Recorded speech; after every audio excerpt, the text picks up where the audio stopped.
Welcome to the second episode of Top Guy Theater. Today we're going to watch Road Wild 1997. We got two special guests with us today, but the normal crew in Las Vegas, mortgaging his house on losing horses, Coach Rosie. Coach Rosie, how you doing?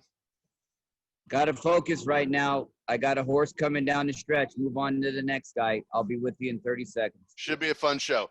Up next, the man you from the Northeast. Get Here up. we go. This is how today's going to go. Should be a great time. The man from the Northeast, the man of the Titans, Frank Bruno. Frank, how are you, buddy? I'm really good, although I just found out Adoree Jackson is not playing on Monday night, so I'm concerned for the secondary. And I'm excited to watch this show because I have not watched it in a very long time. So yeah, I'm doing all right. We'll get to that in a minute because this show it's special. Up next, from the great state of Arizona, your friend and mine, the horse guy, Karl Mandik. Karl, how are you, buddy?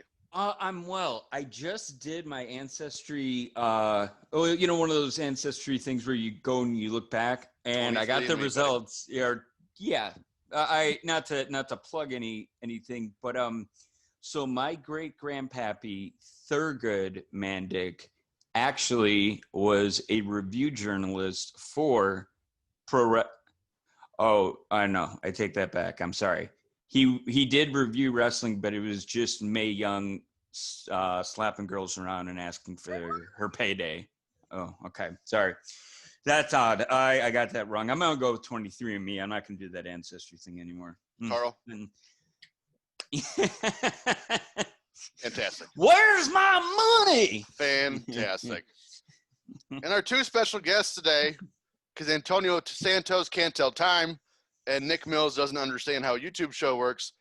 From the Northeast, Henry Evingham. Henry, how are you, buddy? I'm not bad, guys. How are you all today? Oh, fat and sassy. What's up, Henry?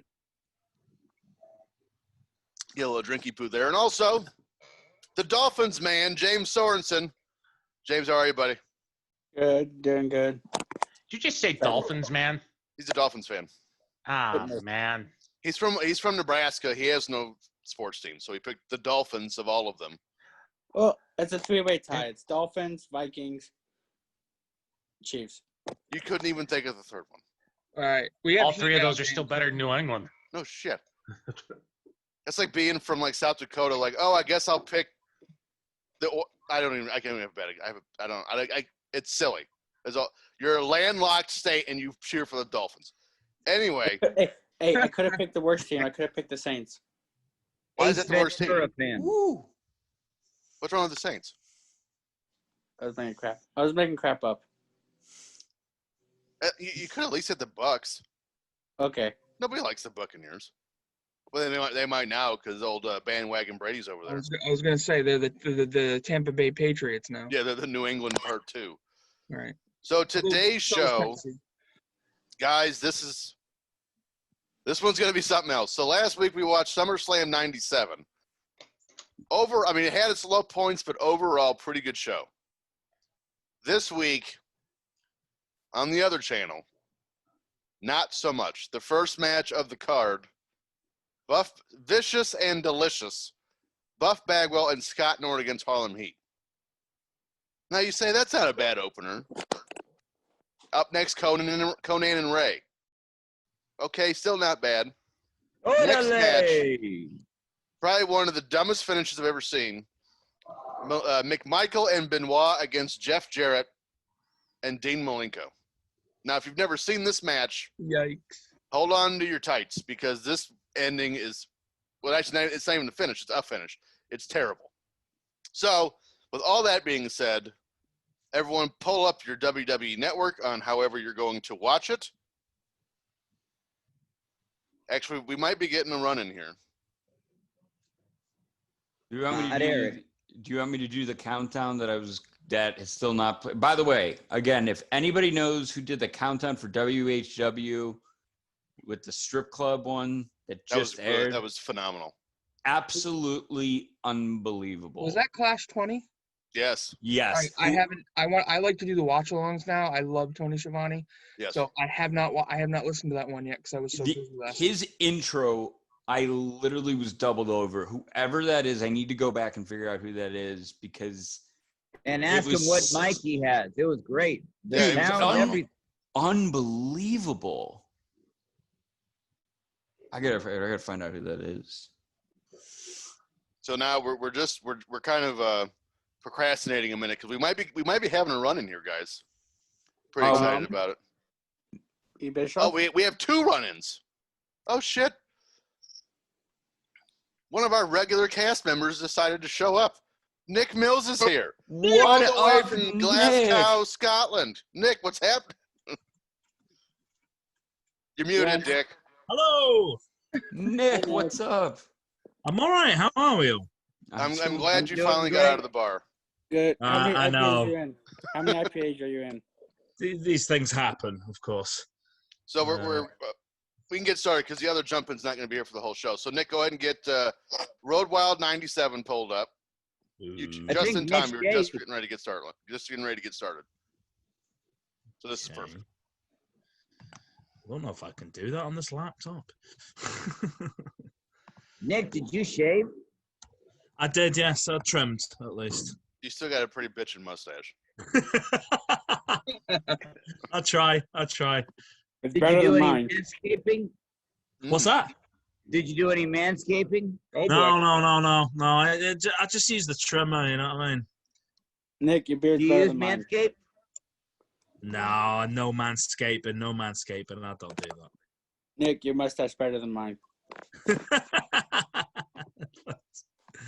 Appreciate that. I'm a blonde baby face, pretty much. Hey, Nick, I got one more question for you before we get going here. Yeah, Is there go on. still a guy? Is there still a guy on English TV named Robbie's Mallet, like Malice Mallet? I used to watch that as a kid in Manchester. This dude. I with have the big no hammer. idea what that is. Yeah, it used to come out, Robbie Mallet. It was on Granada back in the day, and this guy was a morning show, and he used to come out and hit kids with like this hammer, but it was like an inflatable one. I'm not sure that's a television show. I know what watching. Granada is. But I've never heard of that. Yeah, Well, look how him about up, you Robbie look him Mallet. I think that's called a bad acid trip. Yeah, No, it wasn't. It was a great show. I'm not sure that was a television show you were watching. I think you were standing on the wrong street corner. Or maybe he was tripping on the acid while he was standing on the right street. There you There go. you go. There you go. Well played, Henry. Well played. Thank you. I appreciate that. Yeah, I remember. Yeah, I had a wild night in Birmingham once. I remember I turned the DJ on to El DeBar's Rhythm of the Night. Oh, great song. Dude, that music video, if you have never seen it, go back and watch it because it could be that and Dance in the Street with David Bowie and Mick Jagger. Oh, boy. The famous Family Guy skit now. This happened and we let it happen. Did they do? Yeah, I'll never The whole forget song, the whole video. Yeah, that was a fun night. So if you had El DeBarge on your Top Guy Theater bingo card, go ahead and check that one off. El DeBarge. Rhythm of the Night. Got that one tackled. It's like, this is the rhythm of the night. That one? No. Yeah. No, it was a teen club. It was a teen club, and they were taking requests. And I said, "Yo, you got to play El DeBarge, Rhythm of the Night." He goes, "I've never heard of that, you bloke." I said, "Listen, put that shit on. It's gonna bump in this club. You're gonna get all the bitches popping." And he goes, "Sure enough." And back there in 85, 86, those English girls' britches were dropping in that club that night. You know what I love about Coach's story just now? He used common terms in his story from 25, 35 years ago. Oh, hey, listen. Whilst I'm here, so I went out earlier, just from my friend. No, I did. I know. And as I did, I've got me Iron Sheik shirt on today. And the boy says, "What's that?" That's awesome. Yeah. Iron So Sheik. as I did, the boy goes, "Oh, the Iron Sheik." And I went, "Yeah." And he went, "How'd you get that shirt?" And I said, "Pro Wrestling Tees, the place in Chicago and all that." And he goes, "How can I get that?" He says, "Can I ask you something?" I went, "Uh-huh." And he goes, "Does Goldberg still wrestle?" And I went, "Well." Sorry, I just finished the drink. I have a story for you, sir. Goldberg, let's see. So I give him. I said he wrestles at the WWE. He says, "Can I get a Goldberg shirt?" And I said, "I have no idea, but assuming not from Pro Wrestling Tees because he's now with the WWE." And he said, "He's with them," and I was like, "Uh-huh."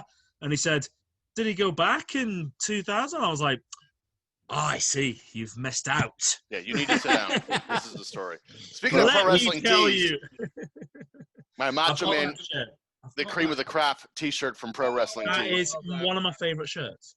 The cream rises to the top. All right, so now, are you ready, Nick? Ready. Let's do it, man. Everyone got it pulled up because here we go. 3, 2, 1, play. Here we go. Oh yeah. We still have an expected run-in coming, by the way. So, Nick, what time is it there?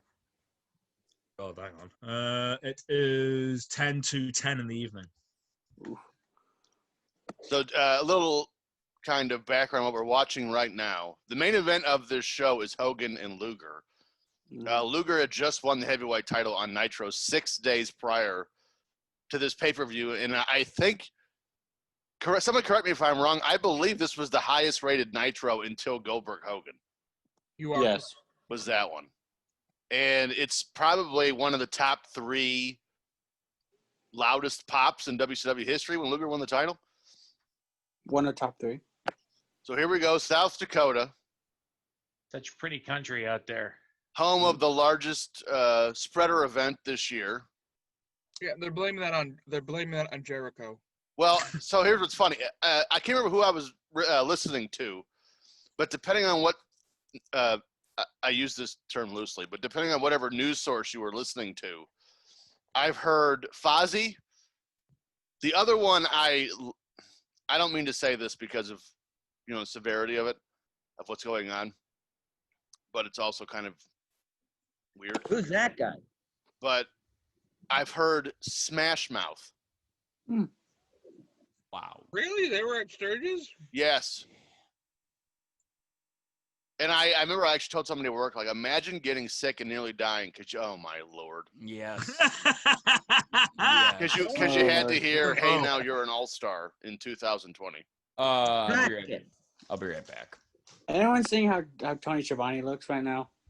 Tony Schiavone, Bobby Heenan, Dusty Rhodes is the only one that looks normal. Oh, he's got a snake tattoo. No, I disagree. Gorgeous. All of them gorgeous. All right, Bobby I need to Heenan. start That's drinking. beautiful. I need to start drinking. By the way, the Bobby Heenan episode on Grill and JR this week is Phenomenal. terrific. That was top class. I quite liked it. I quite enjoyed it. Terrific. Bobby was one of the I got best. You got to hear the story about the pies. When they told that story with Bobby Heenan, what kind of pie do you have? I That got was apple, great. cherry, and peach.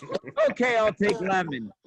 I swear to God, we were driving and I was sleeping in the back and I heard it and I started laughing crazy. They thought I was having a seizure or something because it just came out of nowhere. So there's, That was funny. watching wrestling now for, I started watching wrestling in 30 years, but I've watched stuff from before then now. There's only a handful of guys that aren't really around anymore that I miss. Like, I genuinely miss them, and Bobby Heenan is one of them. Has to be. Bobby Heenan, Randy Savage. Whoa, touchdown, Notre Dame. Vicious and Delicious with Vincent, Buff Bagwell, Scott Norton, and Vince. So I want to have our first serious wrestling conversation of the show. And again, I'm serious. I'm not trying to be funny. When I think back to when WCW as I'm watching this live in 97, 98, good Lord. And I would see Scott Norton. Am I the only person that thinks, now I know the New Japan deal and everything else, but am I the only person who thinks they just dropped the ball on Scott Norton? He could have been a monster in WCW. He could have been great. I would have liked to have seen more personality. Well, you put a manager with him. You got Bischoff in the NWO. Like, I don't think Buff Bagwell is the greatest wrestler in the world, but like watching him come out, he at least has personality. Yeah. Like Norton just comes out and is just like, I'm a big guy. Yeah. But I think he could have been a killer. You gotta give him a heater, and he would have been. I think he could have been one of the top heels in the company. Harlem Heat, baby faces coming out with the New York Yankees hat on in South Dakota. Yeah, I don't understand that. Did he take that from AA? Like, yeah. Oh, Karl pulling out the Road Wild denim vest. There he is. I can't find the mullet wig right now. I have two of them, and I can't. So this is why I called you the illegitimate son of Tony Schiavone last week. That would be see true. that, yeah. In the history of our great sport. Now seeing this super tan guy, and you get back to Scott Norton, I'm actually being serious about this. I think it would have been great to see some divide in the NWO to where you think it's going to be Virgil or Vincent and Buff Bagwell against Harlem Heat. Oh, here comes our running, guys. Here comes our running. But have somebody or have Scott Norton come off a motorcycle from the crowd. Right. Like out of nowhere, because he would blend right in with the entire crowd right here. Have him be like, what is this? Who's coming off their motorcycle into the crowd? Jumps the guardrail. Because he like blends in. Oh, Lauren. Oh. Lauren Yaffe from Ad Free Shows is here. Hi, Lauren. Lovely Lauren. I do not represent Ad Free Shows. Yes, you do. If I ever embarrass them, we will whether you want to or not, you do. So, Hello. Miss Lauren, we're watching Harlem Heat against Vicious and Delicious at Road Wild 97 right now. We just started. Nice. I mean, I'm watching Notre Dame football. good for you. So am I. Me too. 'Tis the season. See, you guys, I'm only watching Road Wild 97. Well, I've got I got it on. I got Road Wild in front of me, and I got Notre Dame over here. I'm focused on Road Wild 97. There's a lot going on in this show. Road Wild 97. Lauren, I was surprised to get a text that you were excited about college football. And Hey, Carl, you got a lot of swag. What did you think of the Harlem Heat's cleavage thong outfits? Oh, those? Oh, yeah. If we got 500 viewers, Lauren, on my chat pack, I'd wear what Harlem Heat's wearing right now. But then again, you did not like it when I said areola on that one show, so I probably couldn't wear it. So. Oh, speaking of 500 viewers, I was talking to you guys about this before we recorded. For those who don't know, and most of you will not, there's only 4 of us. Myself, Karl Mandik, Antonio Santos, and Eros watched AEW All Out together on Zoom. And we had just recorded SummerSlam 97 right before we started watching All Out. And for most of you that watched the show, the first show, I'm drinking as we're doing this. So by the time we got to All Out, the end of it, I was smashed. Like, I didn't know where I was. And so I'm going to make a deal with all the top guys and whoever else is watching this show. Get your friends to watch, because here's the deal I'm willing to make. For 500 views, I will play the first match of Drunk TJ watching the Tooth and Nail match. If we get to 1,000, I'll air the whole thing unedited. Wait, you were drunk by Tooth and Nail? That was the opening match. I was pretty buzzed by Tooth and Nail. I kind of assumed that to get into the... Lauren, have you ever been drunk like that before? Why do you think why is she the host of all of Eric's shows now? I kind of assumed that to be into this chat, you had to be drunk. Otherwise, you couldn't be part of it. That's true. It helps. It certainly helps. I'm usually not really very drunk at all. You guys just think I am. Lauren, no, you've been drunk on the untruth. That is untruth. And a little context, too. By the time we started watching All Out, I was already on my 5th drink. Lauren, my first story, the first time I ever heard you talk, or you type something in and you're like, no, I think you said this out loud. You're like, yeah, I was coming back from a wedding, had to pull over through, and I'm like, I like this girl. This is good. Whatever she's doing, Did you say it out loud or? I did. That was my mom's birthday party. My mom just. Oh, that's what it was. Okay. Lauren, you're truly the best. You know that, right? Do what? You're the best. You know that, right? You're the best. So, Lauren, we need to have a discussion because you claim not to be on the ad-free show's payroll. But you're on the ad-free show's host. But it seems to me you have Michael Dawkins from ad-free show. Sad News Bears syndrome. Because now every time I see your wall, there's new shit on it. Oh, up here? You're not doing a very good job of hiding your ad-free shows money. Okay, we just moved, so I'm really just unpacking things and putting it up behind. Who's crouched down? That's the ad-free show's money. She's making that 3 figures. No. Wait. Hey, who's crouched down to your? I think it's Bischoff. Your right shoulder. Josh. Who's next to the MMA glove crouched down? This is Yes. Chevy Chase. Oh. Wow. How did that happen? What do you mean? How did you get Chevy Chase's autograph? Do you need a whole story or something? Yes. I just that's a random. I don't know. You know who this is? No. I can't. Wait. Don't tell me. Is it Jason Statham? Is Thank it?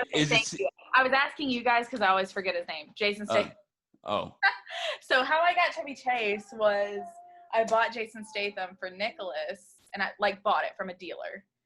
And shortly after buying it, I was like, you know what? I really want Chevy Chase because if he's gonna die in the next 5 or 10 years, his autograph is gonna be too expensive. What are you doing?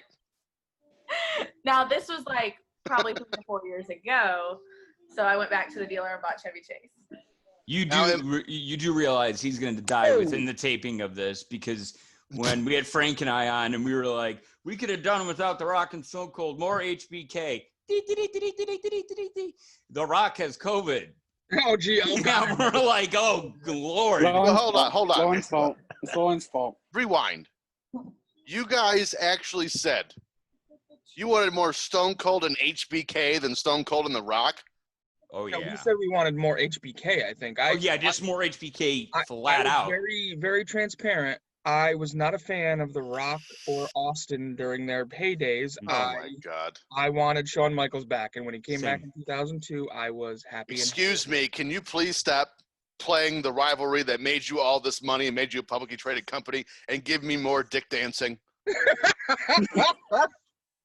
That probably wouldn't go over well in an investors meeting. Yeah, Shawn must strip. I still need that to be a shirt. I really do. TJ, what made me a fan actually was Stone Cold was actually Shawn Michaels. Sorry, Shawn Michaels versus Vince McMahon, WrestleMania 22. That match, made you a fan? It was the first thing I remember watching.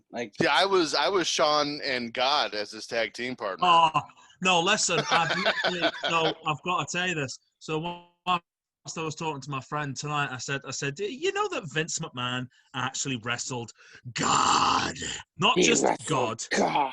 Yeah.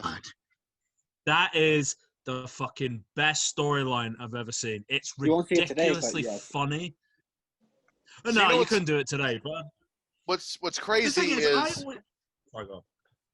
You go first. Finish your thought. No, I think the thing is that only Vince McMahon could get away with a storyline like that. Absolutely. We got a run-in. Vince McMahon being as cocky and as arrogant as he is, because you could feed. Oh goodness. Oh, Miss Jackie. Ooh. Love her. But that's a wonderful run-in. I'll allow her to do that. Someone do the Bruce Nice Pritchard fun bag. Vince McMahon as Miss Jackie right now. Well, I always thought chocolate. that That's such good shit. in any storyline that you could do, only Vince McMahon, the character, would legitimately challenge God to a Yes. wrestling match. Agreed. And the thing is that, see, in that context, it absolutely works. It's not like Eric Bischoff could do something like that and people go, nobody would buy it. Only Vince McMahon, because he is completely batshit, would ever try to wrestle God. Lauren, sorry for the foul language. The only problem I had with that whole God match, and Nick, you might agree with this, is that, English-based band Depeche Mode didn't come out, when God appeared. It should have been your own personal Jesus. I always love the fact that Jerry Lawler tried to come up with commentary for that, and I think it was Jim Ross as well, and both of them just looking at each other like, I don't know what to do here. Here comes God, God over the spotlight, and Jim Ross is like, oh, Lord. Jesus Christ, baby! I mean, we all know Jerry Lawler's background is, he essentially started wrestling in Memphis in 1970. You just opened up a can of worms. Well, Thank you for reminding me. I would say somebody mute Coach because this is going to get out of hand. There's a video arcade right behind me. I'll probably drop Jerry Lawler's pictures around there. God damn it. I knew it. Anyway.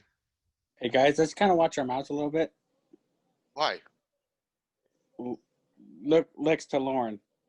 They can't hear. Their dad came in and was making a bunch of noise. Oh, I didn't know she was in there. Sorry. Yeah. I got you. Thank you, though. Oh, my kid got in the car yesterday and requested that I turn on 83 weeks. So good for you. Yes, you sure can. You're amazing. I was drinking a Stoli. All right, so while Josh is ordering another cocktail, Lawler started wrestling in Memphis in 1970. Right. And essentially still around today. 50 years later. And he did some really crazy bananas matches back in the 80s. He wrestled, Jason Voorhees. He wrestled Leatherface, Michael Myers. Christmas Creature, which was Kane. So Dory Funk. No, Terry Funk in an empty arena match. Is that right? Well, that was the third one. There was two before that. Okay, but Terry Funk in general. Yeah, but just and I wouldn't really put Terry Funk and the Christmas Creature in the same sentence, but just some really Christmas bananas. Creature? Yeah, that was it. It was Kane. It would become Kane. He hates it. He hates when anybody. He was in a full red bodysuit, and then they covered him in garland and Christmas ornaments, and called him the Christmas Creature. We gotta finish, guys. I learned something today. Yeah, I don't remember that one. I'm sure it's on YouTube. Go back and watch. Oh, it is on YouTube. Believe me. Oh, it's on there.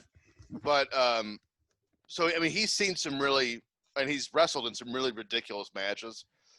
But I don't know if he was prepared to call a match with Vince and Shane McMahon against Shawn Michaels and God. No. It's not just God. It's God. That's good shit, pal. Did you ever see, I always love that promo where, and it's just such a small thing where Vince McMahon walks up and he's doing the holy water. And Vince says at one point, he says, and God should strike me down. And Shane McMahon just moves slowly away from him. It's such an intricate part of it, but I absolutely loved it because even Shane McMahon is going, oh, dear Lord. Shane McMahon, and I don't care who hears this and disagrees with me. I do not care. It's a fact. Shane McMahon is criminally underrated. Uh-huh. Oh, he's very underrated. As a performer, he is tremendous. Mm-hmm.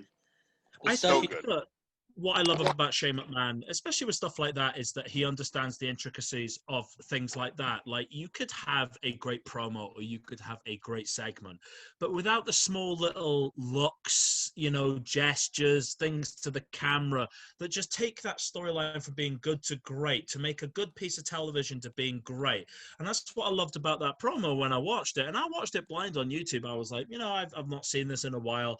And the way that he did that, even being more fearful of Vince McMahon saying that, I just thought, what is something that we just don't see these days? Because I think intricacy and just those little subliminal things that you see with storylines get lost. I'm going to bring up one more thing, and then I seriously, not joking, I want to have a talk about Buff Bagwell. And Henry, I'm going to call on you first. But with Shane, does anyone else think it's weird that Shane McMahon, natural heel, Vince McMahon, natural heel, Stephanie McMahon, natural heel, Linda McMahon, babyface? Does anyone else think that's weird? Not really. A little bit, but not much. All right, so Henry, I want to start with you on this. We just saw Vicious and Delicious, and we kind of briefly had as I pour myself another drink here, we briefly discussed Scott Norton. So the other half of the team is Buff Bagwell. And I really do think that Buff Bagwell is one of the more kind of interesting stories in wrestling history because of what could have been and then just never was.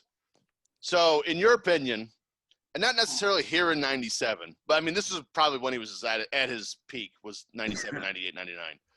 What do you think Buff Bagwell was missing? Or was he missing anything to propel him to the top? Because he never quite made it. I want to make sure I understand something from that last match. Bagwell and Norton were both supposed to be part of the New World Order, correct? Yes. So who the hell came up with the name Vicious and Delicious? Great question. That just sounds. Whoever came up with that idea at WCW should have just been fired on the spot because that's just a horrible name for a team. We should ask Eric next time. That's not a bad idea, actually. It would have been nice to see him. It would have been nice to see a lot of the lower tier stars like Benoit and Malenko that ultimately jumped to WWF in 99, 2000. Would have been nice to see Bagwell have an opportunity to go for the world title or to become like a U.S. champion for a significant period of time. I don't know for a fact that he was or wasn't. He was not. Actually, I'm fairly certain Buff Bagwell never had a singles title. He might have been TV champion once or twice. I don't think so. Really? Sure? I don't think so. Oh, yeah. Bagwell wasn't the world's worst wrestler. I don't think it would have been a terrible idea to put some kind of singles gold on. I can recall the first time I saw him do the blockbuster. I thought that was the craziest thing I'd ever seen in my life up until that point. So, I mean, he had ability. That's why I don't understand. Like, he's just one of those cases. Like, what was he missing? He held the tag title over the hump. I don't know that he was really missing anything. He had, like one of you was saying it when they were coming out to the ring. When Bagwell came out with Norton, he had the charisma. Yeah. He was the most interesting thing about the two of them, I thought.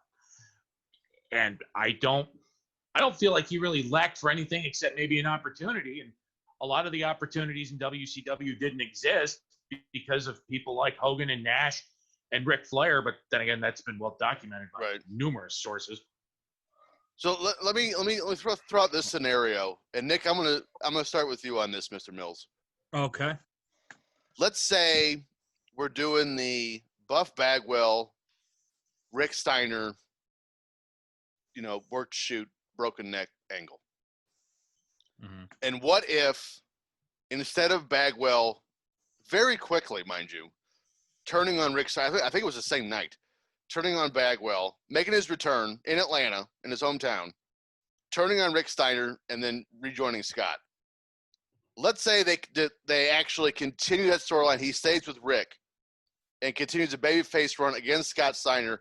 And now we have this team of Rick and Buff to kind of counteract the NWO side. Do you think that would have helped him at all? Or do you think he was just he made it as far as he was going to make it?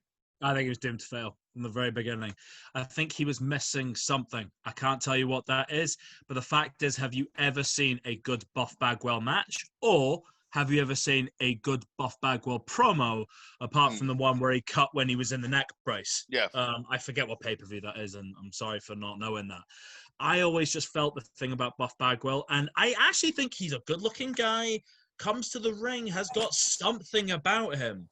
But it's just, again, it's like good guys, not good as in good guys, but like a good wrestler being great, the little intricacies, just that something that makes them better than everybody else, that makes them stand out. I've never felt that about Buff Bagwell, and it's a real shame. Yeah. It's an interesting thing to kind of look at in all seriousness.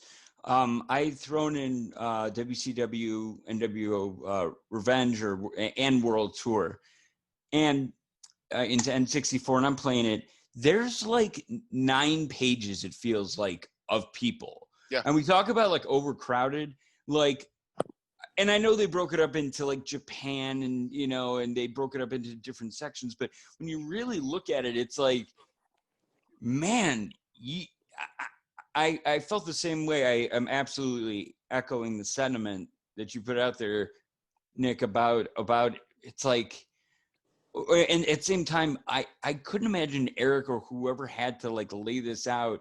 And that's why I get back to that Warrior promo being so long. It's like you really were ruining it for a lot of guys to, this isn't fine. Or even Bruce talked about it this week in Rock 99 when, This Is Your Life might have done an 8-point whatever rating, but there's a lot of other people on this card that need to get their stuff in. Yeah. That's true, but can I just mention this? Both segments that you're talking about, the Warrior promo that he cut on Nitro against Hogan and Bischoff, and the Rock and Foley promo, because of how good those characters were, because of how good the personalities were, I give them both a pass. I thought the Warrior promo was all right. I listened to it the other week, and I didn't think I'd like it because of, how they bigged that up as being as long as it was. But I was hanging on to every fucking word. Sorry for my language. It was brilliant. I don't know what it was about the Ultimate Warrior. He could talk absolute nonsense, but the way that he said it would make you go. Yeah, I know. I'm actually with you on that because I did the same. I went back and watched it. I'm like, I don't have the balls to say that this isn't actually that bad, but I'm not going to say that. I kind of felt that where I was like, I'm just to stay quiet. I'm not going to say anything. But no. And what was the other one that we were talking about there? What was the other one? This Is Your Life. This is your life. The only people that could have ever got away with that was The Rock and Mick Foley. Absolutely. How good are both of those characters? Bruce even said delivering that. Like the thing is that with any other character, the thing is, the most hilarious part is Triple H coming out with the sledgehammer and getting caught up in the balloons. I mean, that is just fantastic. The fact that he's trying to look mean and he's got a load of balloons on and he's trying to stomp them out and stuff, and he's still tripping up all over them is hilarious. But I actually think that when they're doing that segment and Conrad's like, that sucks. I watched it and I'm like, listen, I reacted the same way that I reacted to it when I watched it live. I thought it was hilarious. Loved it. Yeah, I thought it was hilarious. It was great. Got Conan trying to demask Rey Mysterio. Another underrated performer. Conan? I really like Conan. Really like him. I wonder why he never made the jump. Well, he was supposed to. I get this confused. Well, we know this. He was the original Max Moon. Okay, so that's right. Then they spent like $500,000 on that costume or something ridiculous, right? But what podcast was it? Maybe it was Talkers Jericho that really made me understand how I was like. At this time, it was like Selena. Well, a little bit earlier, but like Selena, Menudo, Conan in like pop culture in Mexico. Whoa, he is unmasked. I've not seen that. Whoa. I don't remember this. He doesn't actually uncover his face, though. Still, that was like the closest I've seen, actually. Yeah. Wow. Outside of the famous backlot attack by the NWO at Orlando, because he was just covering his hands with his face. I'm sorry, covering his face with his hands. You can't cover your hands with your face. I've tried. I don't know if you ever remember that. Was it SummerSlam 2000 where The Undertaker and Kane had that? Was it on SummerSlam 2000 where The Undertaker and Kane had that match? And The Undertaker unmasked Kane at the very end. I don't know about you. When I was a kid, I always tried to pause it around the time that Kane lost his mask so I could see Kane's face. I know it's really juvenile, but... I remember when they unmasked Kane, I think it was 01. They actually did it on purpose. 03. I just, even at the time being, because I was 16 in 01. I remember when they, and I think, did he lose a match to RVD? Yes. Some bananas like that? And no, he lost it. He was in a world title match against Triple H in 03. And then he lost it or they were in a tag match like the next week, and then he loses, Kane unmasked or something like that. Okay, but even as a kid, was a teenager by then, I remember when Kane pulled his mask off and they showed his face, and it was such just black makeup. And even then I was like, that was the best they could do. You can't. I liked it initially, and then I kind of. Oh, well, the scarring is internal. Come on, man. Yeah. What are we doing? That's great shit, pal. So here's the going back to Conan. The interesting thing about Conan is, again, he was the original Max Moon, but I don't think he ever actually performed on television as Max Moon. I think it was just the other guy. I think he had one dark match. I think it's in there. If you look at, I think he might have one. I could be wrong on that, but I know that there's some sort of Max Moon versus. I can't remember next to that Tom McGee match that they posted in Hidden Gems. I have to look that up though. We haven't talked about Tom McGee. That'll be an interesting topic, actually. Yes. But it's just I've always been curious of why Conan never. I'm sure he's discussed it, but he was the one guy that got over in WCW and never made the jump. Did you ever see? So I was going to say, there's a Kevin Nash interview out there that he was talking about how influential Conan was in terms of the NWO, just the small things in terms of, gestures and pop culture and things like that. And I think Conan is really underrated in terms of that. I think it just comes down to timing. I think it comes down to. They've said he's the Mexican Hulk Hogan. Oh yeah. Yeah, he's very good. He's very good. And I think the way that he presents himself as well, I just don't think it's like anything. You can be the right guy, but it's just the wrong time. And I just don't think he ever got that break. And it's a real shame because he's so good. He's got those little intricacies that I'm talking about, even during this match. Just little things that he's doing, things that he's saying to Rey Mysterio, the way he's moving. Just like, I'm like, this is a top guy right here. A perfect example of what you're trying to say. And it was 2 years prior. 2 years prior to this, Mercy. Waylon Mercy. Yes. If you could have got, what was that guy's name? Dan Spivey. Dan Spivey.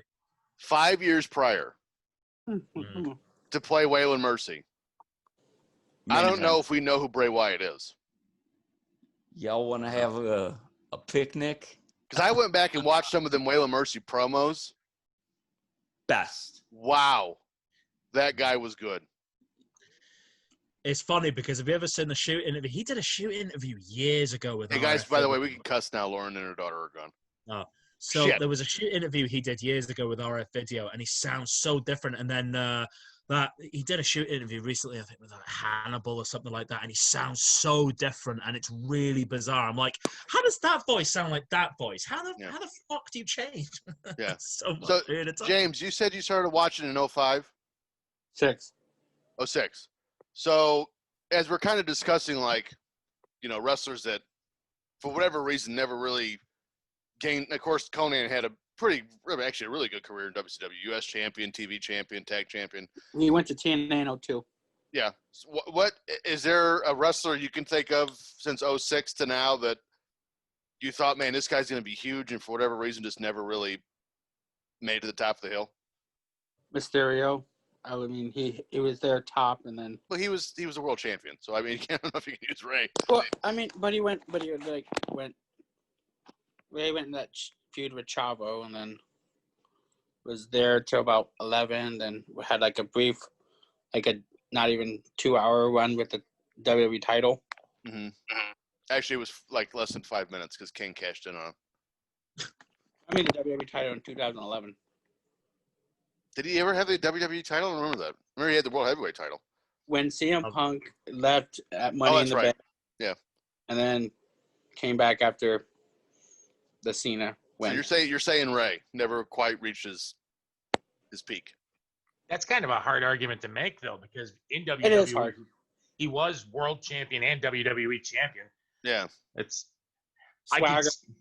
Jack Swagger, I guess. Yeah, it's the number one. I was going to say, I literally was going to hop in and say, if you want to go current modern day, I think we can all say Cesaro is going to be in there, sure. But every Cesaro's time, not his fault, though. No, it's not. I will say every time Swagger comes out or Hager comes out on AEW, like I said, my little brother loves AEW. My stepdad will always watch it. He'll watch AEW for sure. And he's like, I don't get. I remember when they were doing the thing with what's his face, when they were doing the Mex Americans, and it was Del Rio and wasn't it Swagger or no? No, or talking was about the he, League of Nations. he look at this row of people. If we're all at the same point. Yes. Uh-huh. So many. Oh, by the way, let's do a time check. I am at Mean Gene. I'm at 34:35 is where I am right queued now. up exactly. Take the jacket off. Take it. Yeah. Oh my! Mean Gene's henna tattoo. I still got it. I bought. By the way, did I tell you? I had my ex and I still share our Amazon Prime account, and she texted me. She goes, "I'm like, yeah, I don't mind. Like, we're cordial." And she's like, "Why did you buy a jean jacket vest, a mullet wig, fake tattoos, a biker hat, and 90s sunglasses?" You know what? Never mind. Like that was like the text, because like we could see our orders, and I don't care what's on there. Like I would have said I bought it because mind your fucking business. That's why I bought it. Because it's too expensive to go raid Tony Schiavone's closet for the real thing. So Okay, I know we were talking about like current stuff. Like, was anybody a fan of Del Rio? I love Del Rio. I was a huge fan of Del Rio. When he first debuted, I'm like, this dude is gonna be something. I was a huge fan of Del Rio. I interviewed him. He did a couple of shots before TNA, after WWE with the promotion that I work for, and he was so cool to work with. But I just heard him say he's like, oh yeah, Paige is out in the car, and I'm like, oh my god, get her in here. Yeah, I'm like, yeah, because Benoit and Mongo's awesome. I do have to say before, I don't mean to interrupt, Carl, but I do have to say this set is awesome. It is. It's way better than Hogwild. Yeah, that was awful. This one's cool. Because if you remember, the next year they have the road. The road's there. I don't know if I've ever seen that one. Road Wild '98. Isn't that the one with? Whoa! Did anybody else see a person get carried out? That was Rey Mysterio. Oh, yeah, it was. Oh, I thought that was a fan. It wouldn't shock me. Oh my god, I didn't. No, that was right. Caught that. Yeah. What 98? 98 was the one with Jay Leno. Yeah, that was the Leno Hogan. and DDP against Hogan and Bischoff. Yeah. The day Terry Funk said the business died. God damn, Jay Leno, your mother's a whore. Your mother's a whore. What? I just hope it's oh my lord.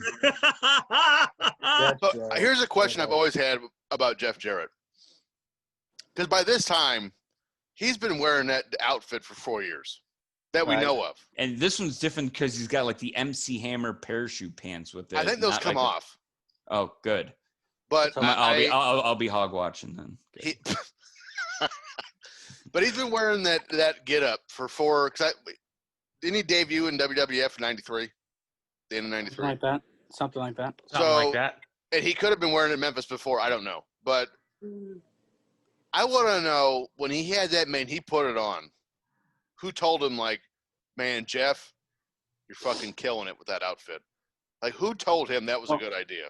Hey, what do you prefer more, this outfit or when he came out with the shooter's glasses? And Vila. The shooter's glasses, 100%. And by the way, I don't know. Saying that's good. Like this. I'm not saying that's good either, but it's better than this. Hey, Jeff, I got an idea. How about you wear these macaroni and cheese lenses? Okay. It looks like he got stuck in the window shades. Whoa, what was that?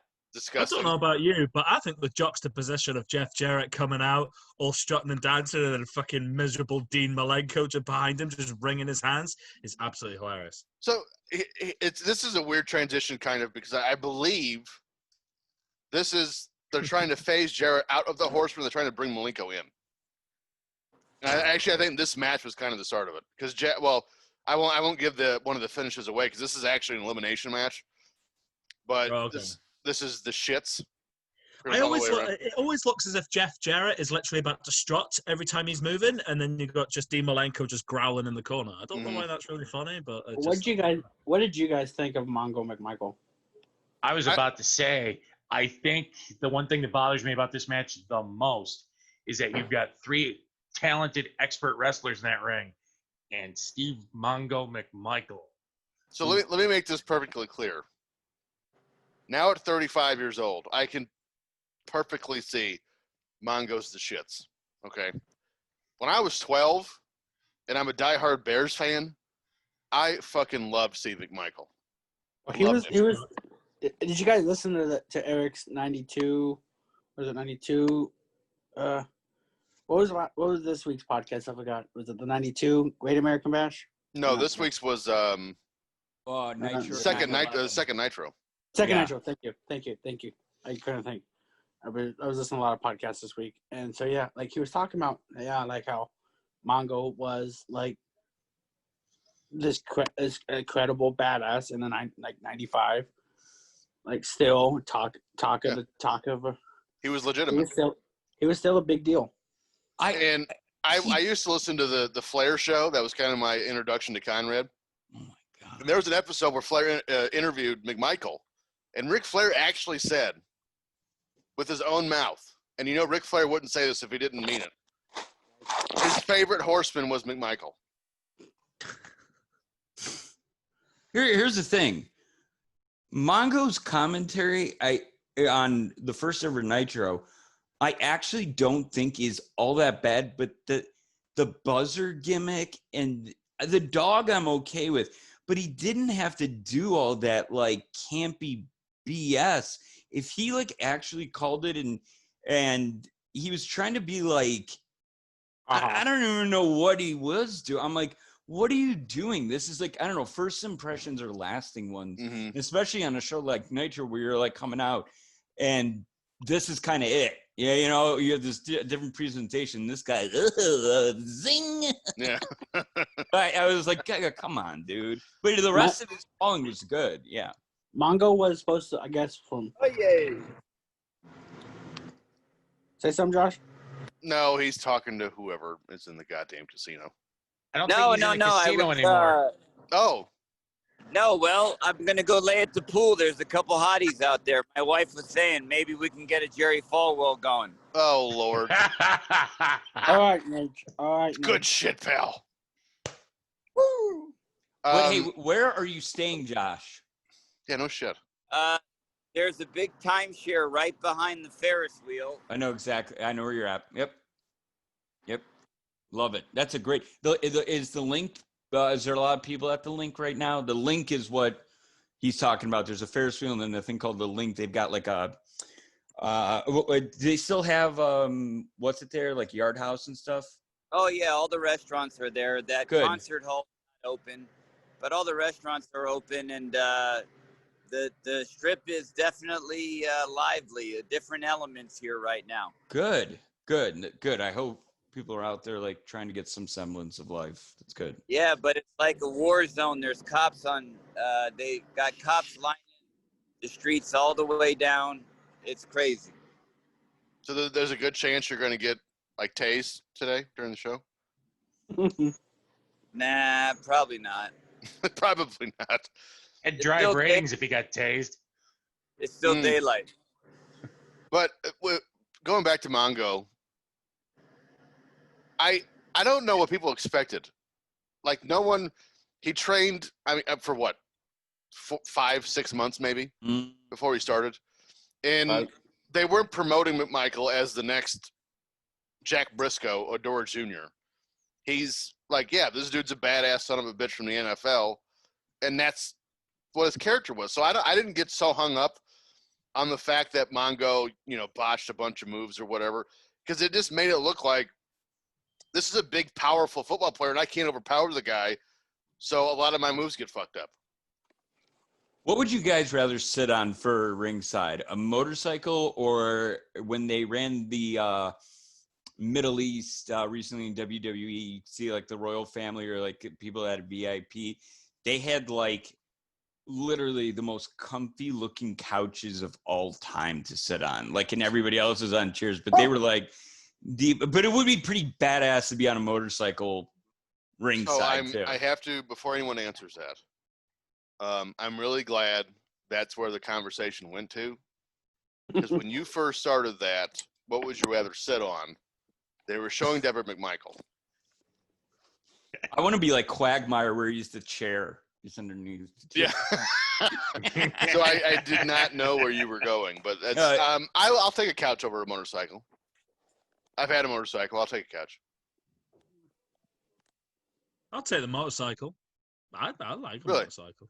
If I take the motorcycle, do I have to be outside with it? Where else would you be with it? No, exactly. Well, you could be like the Undertaker and actually be on the other side of the barrier watching the matches on the bike. No, yeah, that's a good call. Oh, hey, just on Mongo McMichael, do you know, I've kind of thought about this, right? Do you not think that it's more of a play off the idea that it's like a J.J. Dillon-esque deal in the idea that the guy's not supposed to be wrestling, but it's supposed to be a mouthpiece? I don't know if J.J. Dillon's a massive part of the Horsemen at this point in WCW. Do you think that Mongo McMichael is essentially a replacement for J.J. Dillon, but with the current idea of him being, you know, in the NFL and what have you, and he's someone very current, and he's also someone very well known, that it's just an updated version of J.J. Dillon, but the idea that he's not supposed to wrestle? Well, it's a hell of a take. That is really good. Wow. I'm actually kind of lost in thought. Hold on. I'm gonna say no. Okay. Because not that they knew this. Actually, here's the first finish, by the way. Jeff Jarrett pinning himself. Steve McMichael. 2, 3. Look at him. He doesn't know he's pinned him. Oh my. Actually, let's do this. Let's track this. Hey guys, look at this Raiders truck. Raiders first game. They got this big truck here. It's actually kind of badass. Are they home? I think they have Carolina. Yeah, they're Carolina. They're favored by 3. Raiders. I bet. So at this point in time, kind of going back to the Mongo J.J. Dillon thing, they didn't know. I mean, Arn was already injured by this point. They didn't know how severe it was. Right. And he would only last August of '97, so I think he had 3 months left. I think his last pay-per-view was Halloween what's November? Maybe it was Halloween Havoc '98 or '97. World War III was November, wasn't it? I thought he retired in '97. He did. I think his last show was Halloween Havoc '97. He wrestled Luger. So they might have known maybe by this point that Double A's time was up. But to me, the 98 Horsemen, the J.J. Dillon role was Arn. Not a fair point. Mongo. And I think kind of this machination of the Horsemen as we have now, which I believe was Benoit, Arn, McMichael, and Rick. I don't think that. I just think they were running without the JJ character. They just didn't fill that role. But in a sense, what I mean is like an updated JJ role. So in the sense that you've got someone who's current, who's well known by the fans, and who's someone who gets on with Eric Bischoff, because apparently he didn't get on with J.J. Dillon. So you've got someone in Mongo McMichael who's current, who's well known. He's got an outside persona in terms of wrestling. So it's not just, he's a wrestler. He's had all this success. And here's someone who can actually contribute in terms of his mouth and in terms of actually selling the shows. And that's the way I see it. That's a great take. Ooh. I can't necessarily argue it. Damn, man. That's a hell of a tombstone there by McMichael and Malenko. And your winners, McMichael and Benoit. Not bad. Not bad for a non-wrestler. Do a tombstone like that. I think actually this match was the start of them, quote unquote, recruiting Malenko, because he lasted a pretty good while after Jarrett pinned himself, which is hilarious. But the whole thing was Benoit respected Malenko. That's why they brought him in the Horsemen. And it was after Arn, retired from in-ring. Mm-hmm. Fucking Jeff Jarrett. I can't. He is to me. Just looks like he's strutting. Just looks like he's going to burst into a strut. To me, Jeff Jarrett is like the biggest wrestling right here he's put in himself. Let's go ahead and track this again. Oh, good Lord. Oh, that's shit. That is awful, man. That's an awful finish. See, that's I was hoping they were talking about that pin more, but Jarrett to me is the biggest wrestling anomaly in my fandom. Okay, let's start in 1990. Let's go off that. Let's figure this one out. So, recent AFS podcast, the one on what was it? Whatever one it was where Road Dogg had gotten his first win, and it was in an opening match. I want to say against, I can't remember who it was, but he got a big win, like his first win, and they were building up to dudes on bikes, American males. Big Show. But then Jarrett won, and then they walked out, and then they called. That was we watched that together. That was just us watching that. That was the pilot for the show. That was we watched in your house too. Okay, so that was in your house too. I was not here for that one. I did not. Were you? No, I was not. But so Jarrett has that, is allowed to come back, walks basically that whole thing with China and the Good Housekeeping match out again, has this insane, kind of just goes to TNA. Everybody knows that he's. I want that Chris Jericho license plate, Lionheart. Struggles with addiction, and then Vince brings him back in, and nothing. Believe me, I have. Oh God, this is right up my alley. Anything Jericho, especially during this time. But we talk about Vince and Ruthless and whatnot, but he obviously, in the world that he's created, has a soft spot for either Jerry, Jeff, or forgiving others for their mistakes. It's Jerry. It must be Jerry then. Yeah. Because you know. Well, you take so he being Vince takes him in after all these years, after all that stuff, to have a job, and at least Jeff Jarrett does sound like he's appreciative. Again, I still think he'd make a good addition to AFS. Him, Angle, Kurt Angle would be fantastic. Oh my goodness, his story, Lord, my boy. Oh man, I want to talk about Alex Wright too, but let's finish your thought here on old Double J. I am watching this in 4K UHD, and you almost got your eye poked out. That was. He got booked like crap. Ow. He could have had such a good career. We'll get there, James. Hold on. We need to finish our Jeff Jarrett thought from moving to Alex Wright, because I got a lot to say about Alex Wright. No, I just think he's very. By the way, my favorite thing about Jeff Jarrett is his NWA theme. I love that theme. My World. It's like that. It's just like an instrumental that slowly builds. I don't know why I like it so much. Well, the thing with Double J, which I think is so fascinating. Again, he's a wrestling anomaly, especially in these times. That so many of the fans are smart to what's happening. No one has burned more bridges and pissed off more people than Jeff Jarrett. But the dude never was missing work. Like he always had a job. Or by proxy, because his dad paid so little, right. Had so much heat, so it's like, yeah.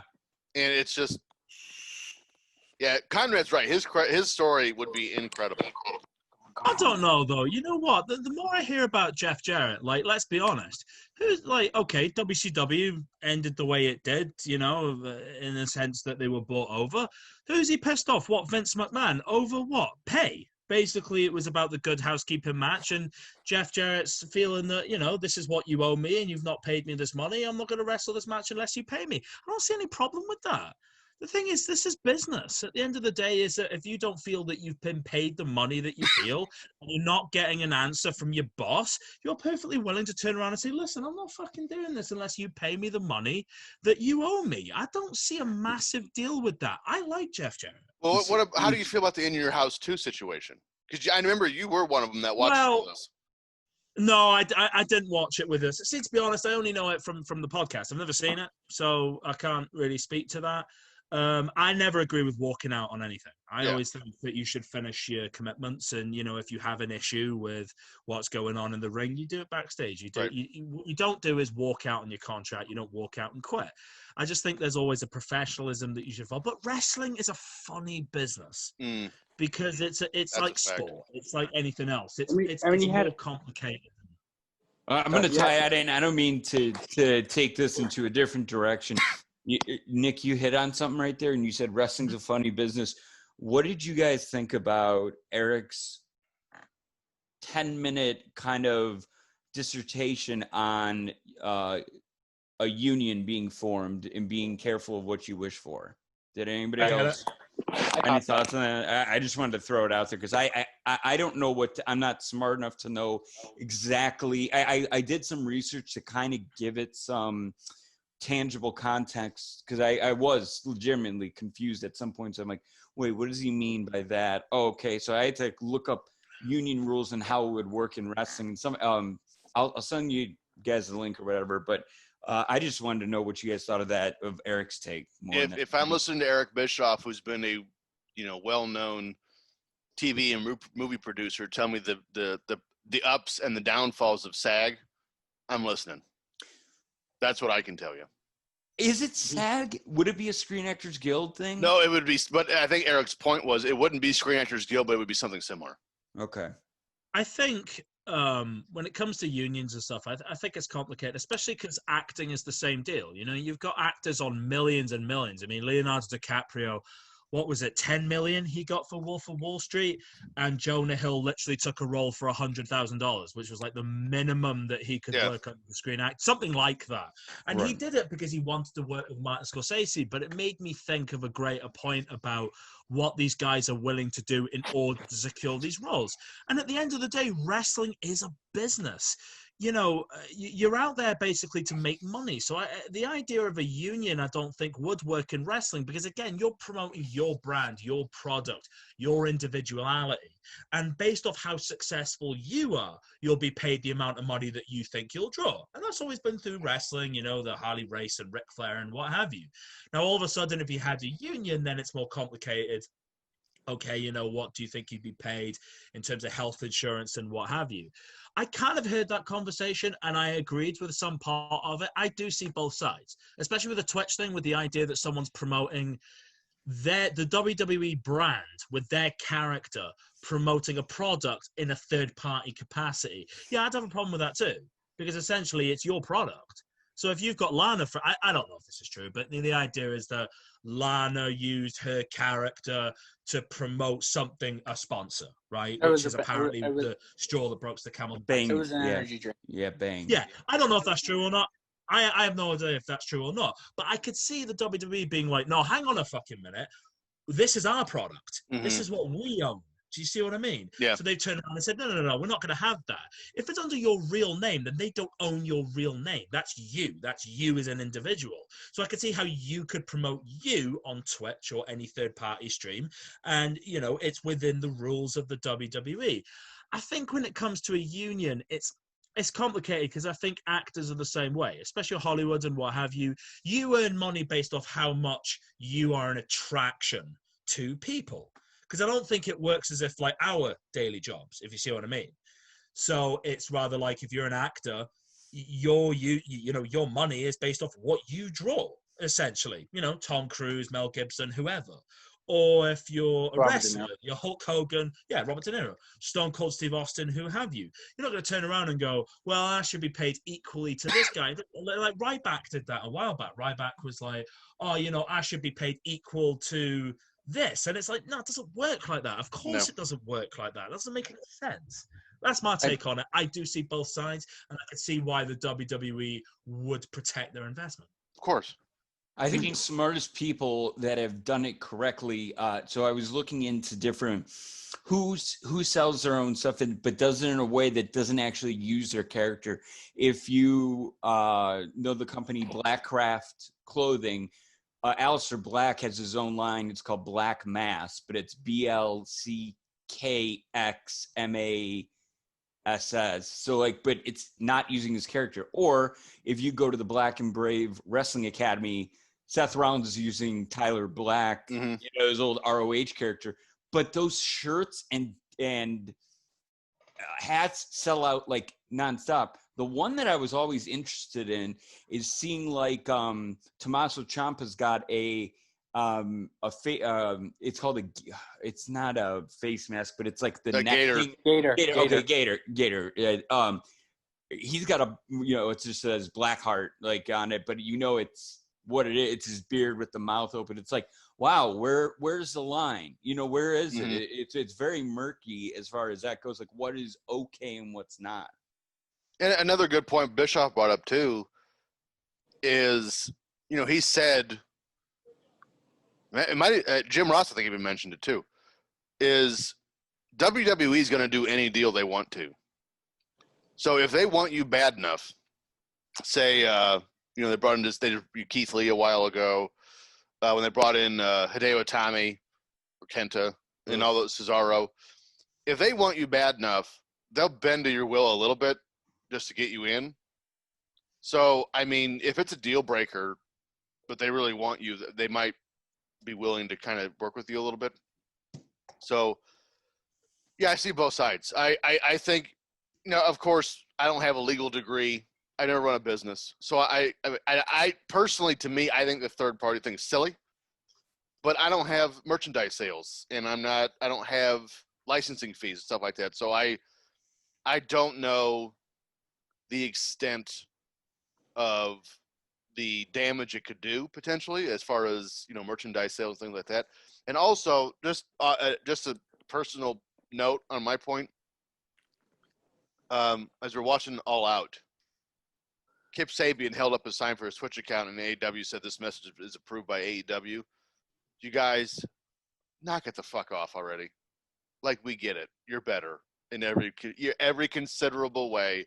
AEW is better than WWE. We get it. Just stop already. Nick, what do you watch in what is your go-to as far as promotion wise? I've always wanted to ask you that. Like, is it what is it ICW out of aren't they in what was Grado? I think for me ICW is fine to me. It is here and it is a thing, but I haven't watched wrestling regularly for a long time. I kind of just watch it in clipboard with WWE, and in AEW it's the same thing. I'm not as big of I would say as big of a wrestling fan, but the current product does nothing for me. It's just one of those things that I see it in a different light. When I was a kid, it was more entertaining. It was more engaging. I enjoyed it a lot more. I enjoy the old wrestling a lot more.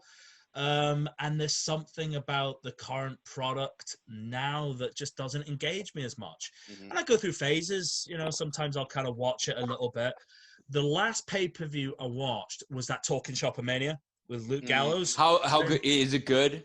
It was brilliant, to be fair. So my friend's a wrestling fan, right? And he works for an anime company, and he's moved up to Glasgow. So he said to me, come round, we'll have a couple of beers. Great.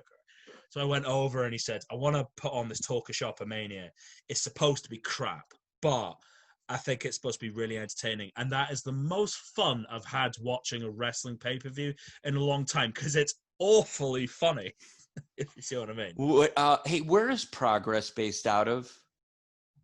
I have no idea. It might be London. Because I would say with Jimmy Havoc on the network, I would just say Progress. He is white hot in 3-4 years ago, where he's just like flipping off the fans. I mean, he is he got heat. I have not MJF nuclear more than that. I felt like it was the fans were going to jump the rail and kill this guy. By the way, we are at 103, 36, 37, 38. Frank, where the hell have you been? Real quick, you guys haven't been able to hear me, have you? No.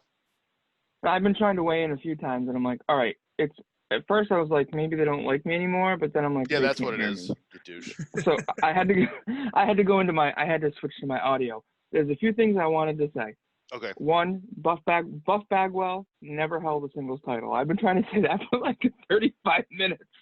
I just saw your picture pop back up in my top bar here because I have the speaker view on, and I was like, oh shit, I haven't heard from Frank in forever.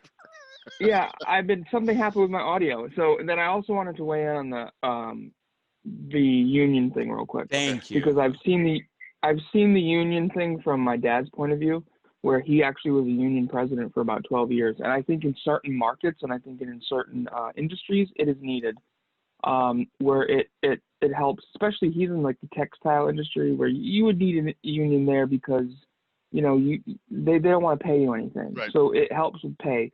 But there's one bad thing about a union now is anybody in the union, you have to go through such a paper trail of trying to get someone terminated. Yes. Where somebody that is pretty much just doesn't do their job and can skate by will have a job for life. And I think in the wrestling industry, a lot of people would take advantage of that. I will say, I think that WWE needs to do something where they provide health insurance for their employees, for their talent. Okay, there needs to be some sort of hybrid. What's the word I'm looking for? Hybrid independent contractor kind of thing. No, what WWE needs to do is just make them employees before the union thing happens. You think it'll happen? Well, you could do that too. What was your question, Henry? Do you think that's just going to happen on its own, given a little more time, especially if things stay the way they are during the current pandemic? Or I think with the recent events that have transpired and the traction it got in the mainstream media, I don't know if they're going to have a choice. Because I personally think, I didn't mean to cut you off, Frank. I personally think no, it's all good. If they're labeled as independent contractors, then unless WWE superstars are using WWE's intellectual property, which WWE owns, to do things that are disparaging to WWE, its product, or its shareholders, as an independent contractor, WWE really has no say over that. If WWE is going to try to stick its nose in, at that point, those people work for WWE, period. Mm-hmm. To me, there's not really an in-between. Yeah. You guys, go ahead, James. I was going to say, did you guys just get the reminder that tomorrow is Top Guys Experience for Sean Mooney? Yep. I literally want to create, I wish I could, a control room behind me. And oh, yes. I would love. Like the event center? Yeah, that's yeah. You guys both hit on it. Henry, you hit on this too. And I listened to probably the most candid Renee Young I've ever heard her. I think she was wearing a Charles Manson t-shirt. That's kind of what it looks like, yeah. That's either that or Ox what the Baker. Hell? It could be an Ox Baker. Ric Flair in 6, which Ric Flair has gone on record saying he fucking hates this match. If they didn't sell those dumbass jackets and sold these license plates instead, I'd be all over it. You hit on something, so Renee Young did like her first real candid tell-all podcast with some guy, Richard Deitch in Canada. It's like the sports media podcast. And I listened to it, and she was talking about how she was getting through COVID and all this other stuff. But the first thing she said, she's like, I was not a WWE employee. And I think I assume anyways that like, okay, well, maybe you're a broadcaster, so that makes you an employee. No, she was independent, but it is an interesting, badass though. Yeah. I mean, so she gave her 2 weeks and was able to go, and that was that. So that's an interesting freedom to have. And no, I don't. Whoa. Hello, Muncie. I can't remember if this this year or the next Road Wild, but they did capture on camera somebody flashing their boobies. But that's a fair point. I don't understand how the announcers and the commentators and what have you aren't on employee contracts. How is on-air talent an independent contractor? They're considered an on-air talent, so that's why. So what I don't understand is, right, just a divot to that. If you are considered an independent contract, right, or an independent contractor, I should say, you should have independent contractor benefits. The hypocrisy that Andrew Yang pointed out, which is fair enough, right, is the idea that you're an independent contractor, but with employee benefits. Yeah. So the idea is that you are tied as an employee, so you can't take work anywhere else. Does that not seem completely fucking insane? It does. No I doubt. also think Andrew Yang's an idiot, but that's just me. Who's Andrew Yang? Let me point something out, guys. I just want to point something out because I'm in the world of accounting and finance. What it all comes down to is employer taxes. They do not in any way, shape, or form want to have to pay employer taxes. And I believe if they offer them benefits, there is some sort of employer taxes involved there too. Like, I mean, I don't know that. I don't have no experience in that regard. I just know that employer taxes are, and in fact, I will say, at least in my world, employees and their benefits are the most expensive thing that we have on our profit and loss statement every month. So I really think WWE is trying to save their money and not have. I mean, it sucks, but that's really what it comes down to is employer taxes. Andrew Yang is a former corporate attorney, by the way. Yeah, he was running for president earlier this year. Yeah. Does anybody think that I don't know if anybody caught when we watched Thursday Night Football, they were showing SoFi Stadium where WrestleMania Hollywood is supposed to happen. A, does it happen there? B, are there fans? No. No to both. No. It might. Like small, I'd say like 2%. Yes. I'm going to go no to both.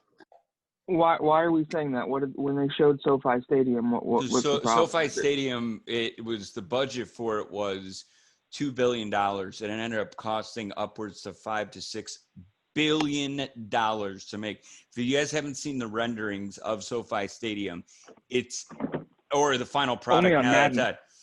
Dude, it's nuts. It's like a teardrop glass ceiling with that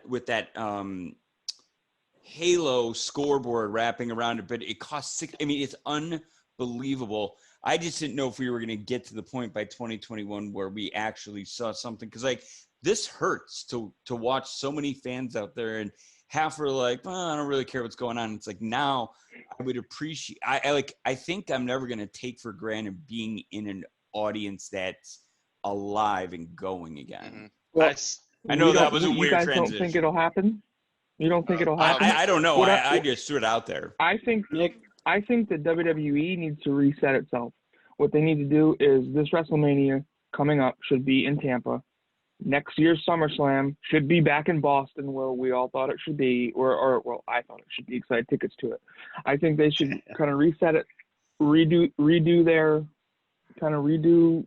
I don't think that they should go to SoFi. I think they should go to an open air stadium. To 2021. Exactly. That's what I'm trying to say. That'd be fair. Question. SoFi Stadium holds more fans than Raymond James Stadium down in Tampa Bay, doesn't it? Yes. But yes. But Florida is allowing crowds. California's not. Yeah. So that means California's being done. I just want to make sure I understand something. So that means when either the Rams or the Chargers take the field on Sunday, they're not going to have any fans in the stadium. Nope. I guess not. I can't see WWE running an event in a place that big with no crowd. Mm-hmm. Now, maybe by April 2021, the situation improves enough to where they can have a limited capacity, but I'd still see it being like WrestleMania 7 when they couldn't sell out the Coliseum. They moved somewhere smaller where they could get a packed house. But even then, you're not going to be able to, if, say, we get to a point where we can have a 50% capacity by April of next year, you still can't make that look nice and full as like you'd want to for a pay-per-view. Sure. We got 6 months. We got 6 months. Anything's possible, but I really actually appreciate this conversation we're having right now, because the last match was Alex Wright and Chris Jericho. And I actually said Hey, we're gonna finish this thought so we can talk about Alex Wright, and then we just didn't. Now we're watching Ric Flair's I'm segment. sorry. Yeah, see what you guys didn't hear me say was I kept saying, "Oh, there's your dick dancer," but did you realize that Alex Wright won the match? Yeah, he won. He pulled the Jericho. He pulled the tights. Chris Jericho jobbed to fucking Alex Wright. Well, to be fair, on pay-per-view to that finish, Alex Wright had been with the company, I think, for 3 years in '97. I thought Jericho had just debuted like a month before. Oh. A month or two prior to this. But I just did the suck it. I caught that too. What was the whole suck it? That DX wasn't a thing yet. No, but Sean Waltman was still doing it as a taunt, so Flair did it back. Oh. DX is a thing by this point. This is summer '97. Yeah. No, actually, remember we just watched SummerSlam '97. DX was not a thing yet. Yeah, we're in a thing. Yeah, that doesn't happen. Oh crap! Yo, you're right. I'm sorry. I don't know. I'm sorry. Yeah, you're right. Who is the guy that wanted to place Ric Flair's Spartacus? Jim Herd. Oh, Jim Herd. That's right. That's awesome. I know. But back to what I was trying to say, I went to 2 events last year, like a SmackDown and just a live event. Mm-hmm. You know, you guys remember back 10, 15 years ago how they were standing throughout the entire time as fans?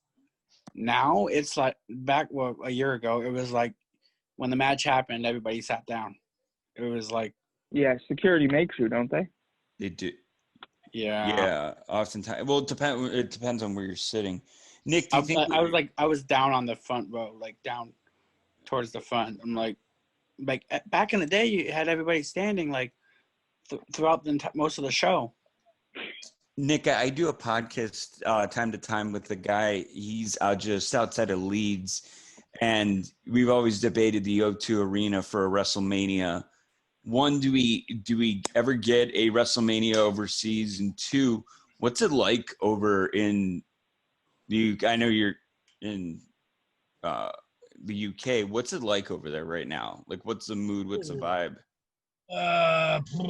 Okay, so I'll try not to include politics in this. So at the moment, every nation in the UK is doing its own thing. So England is doing its own thing along with Northern Ireland, Scotland, and Wales. They all have their own COVID regulations. So something in England, for example, does not necessarily happen in Scotland. I'm sorry. I didn't realize Scotland wasn't in the. That is my bad. No, so basically, what's happened at the moment is that they've introduced a regulation on not having 6 or more people meeting up outside and inside. So the idea is it's got to be 6 people from 2 different households in bars and restaurants. So they've reintroduced that as of Thursday, Friday, something like that, because there's been a rise in COVID cases. So at the moment, they're not having live events. They're doing pilot events at the moment. So I can only talk up here, for example. So there's been football, what do you call it, football? So soccer, as it would be in the US. I know, I have to do that. It's pain in the ass. There's such a disdain in your voices now. It's fucking soccer. So no events, no church. No, so they're doing the events, but they're doing them without crowds. So, for example, the Premier League soccer started back up today, but there's no crowds whatsoever. However, in Scotland, the Scottish Premiership in soccer has restarted. It's actually been going for a couple of weeks. So today they had 2 pilot events, which was essentially allowing some fans to come back just to see how the numbers were. I think it was 300 or something like that. And it was in Aberdeen, which had been locked down for a period of time because they had a significant rise in COVID cases. But no, it's nowhere near going to be the idea of fans coming back in and what have you. Now, listen, I'm a Man United supporter. I've got a season ticket, right? Because I used to live there. Oh, wow. And they come there. We've not had games. We've not had games at all. Oh, we've had games, but they've all been closed-doored. So we're not allowed to do anything. And that's been since March. So we've not allowed to go to any games whatsoever, and it's all been on TV. We were supposed to have a pilot event next weekend, but in Manchester, for example, there's a part of Manchester called Bolton in Greater Manchester. They re-locked down Bolton due to rising COVID cases. So that's basically put the kibosh in that. So it is completely up in the air at the moment. So I don't think anybody knows anything, and it's all politicized, and it's just getting a bit crazy. Last thing to throw in there, the SSE Hydro, the stadium that you guys have in Glasgow, is beautiful from the outside. Great.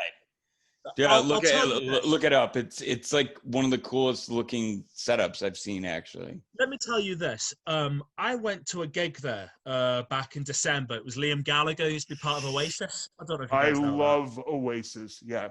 Jesus, Carl. I love Oasis. I'm gonna play the Papa Shango music if you keep doing that. Yeah, no shit. So I went to see Liam Gallagher at the Hydro, and I've seen him a couple of times, and it's one of my favorite gigs. I've been to a couple of wrestling events there many years ago. They did WWE and TNA, I think, ran within a week of each other, and I wasn't a fan of that, but I was up in the gods in the Hydro. It's quite a big place, so see if you're further down on the floor, you get more of the sound acoustics, but it is a really nice looking place. But I really enjoyed that gig in December, and it is a nice venue. So, because that basically replaced we used to have the, the SSE, or was it the Armadillo? Something like that, where WWE ran once, and it's okay, but the Hydro is definitely where it needs to be, and it is a nice venue. When you go back and watch SummerSlam 92 at Wembley Stadium, I always found it odd when you see the atmosphere there and how many people were there that they never ran a WrestleMania Wembley. So that's the old Wembley as well. They've knocked that down. There's a new Wembley now. Oh, is there a new one? It's the place where the Jaguars there's a new play one. every so often, right? Yeah. Yeah. They do the NFL there and stuff like that as well. Where did they play Yankees and Red Sox? I think that was at Wembley too, wasn't it? Yeah, that's Wembley. That's the new Wembley, because that's about 90,000 capacity. Well, that makes it even more strange they never had a WrestleMania there. So, no, what I would say is that I've watched Man United there, because basically what happens is we've got a tournament called the FA Cup, and we got the League Cup as well. And for the finals, they actually hold the finals at Wembley, at the new Wembley. The FA Cup, it's the semis and the finals, and I don't think the atmosphere is the same as the old Wembley. I don't think it has the same intensity. What I would recommend for a venue, and this is something that's happened in boxing as well, because Tyson Fury was wanting this, is Old Trafford, which is where we play. It's our home stadium, which is Man United. And Old Trafford is a great stadium. It's 75,000, but it's an open stadium. So it's got an intensity to it when the atmosphere is good. If I was to hold an event there, like a wrestling event, especially WrestleMania, I would hold it at Old Trafford, because Manchester as well is a central city. I never once had the thought that this show was going to be this smart. This has been a phenomenal conversation. That is a cool ass stadium. What's the weather like in April? That's part of the problem. Players just got to win.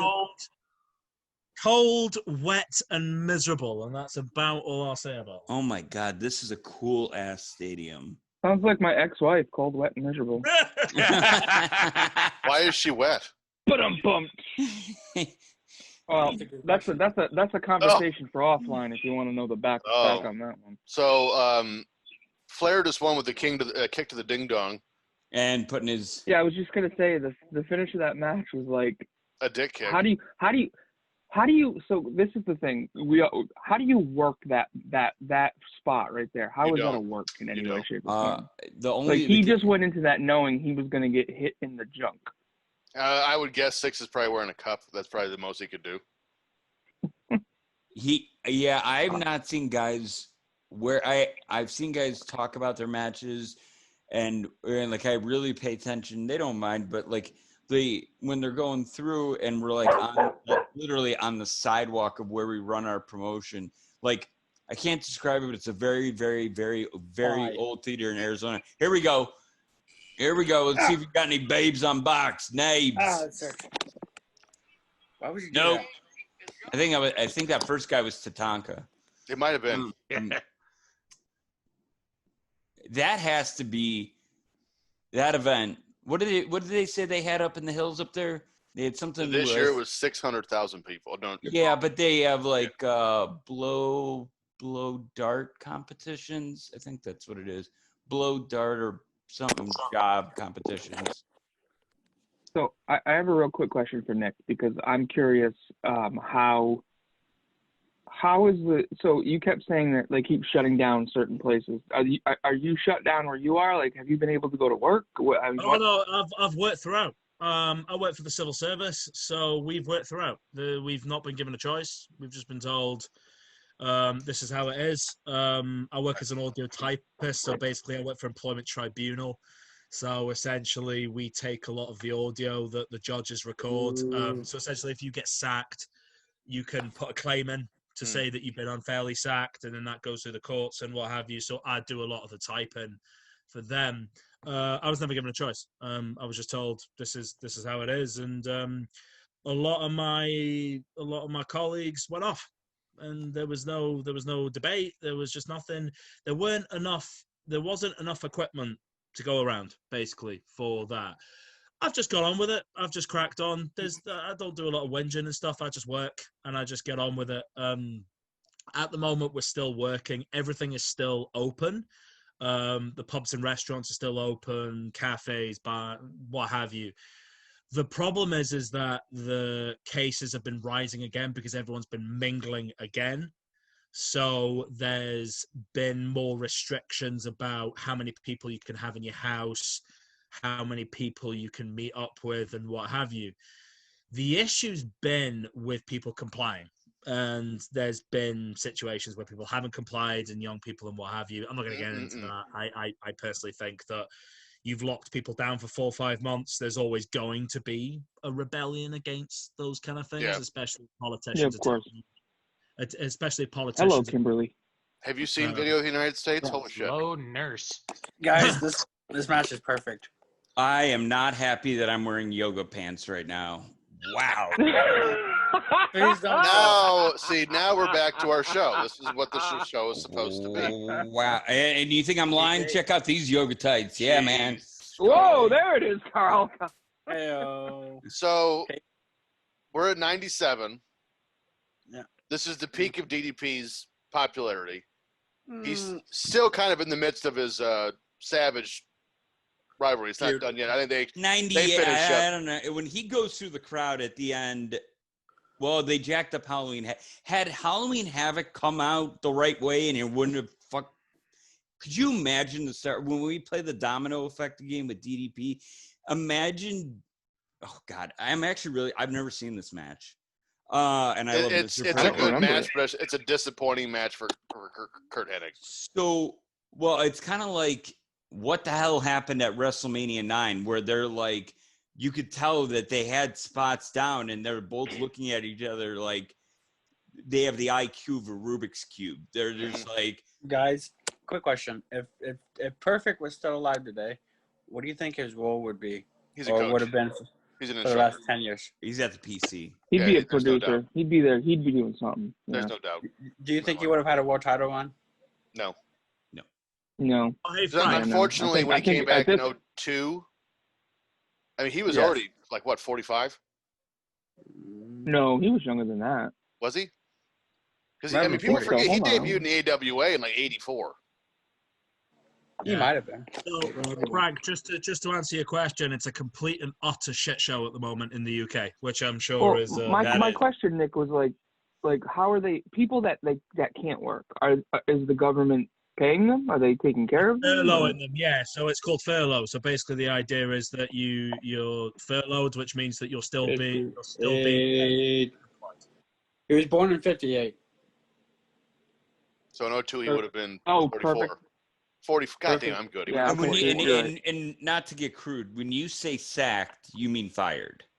Yeah, and they're not firing people. They're basically furloughing them. So the idea is they're still being paid, they're still being employed. However, the scheme for that runs out this month, and there's been no talks of them extending it. That is controversial here. They're doing. Yeah, we're struggling with that too. I said, do you really want to talk about that? Because the United States hasn't gotten it right yet.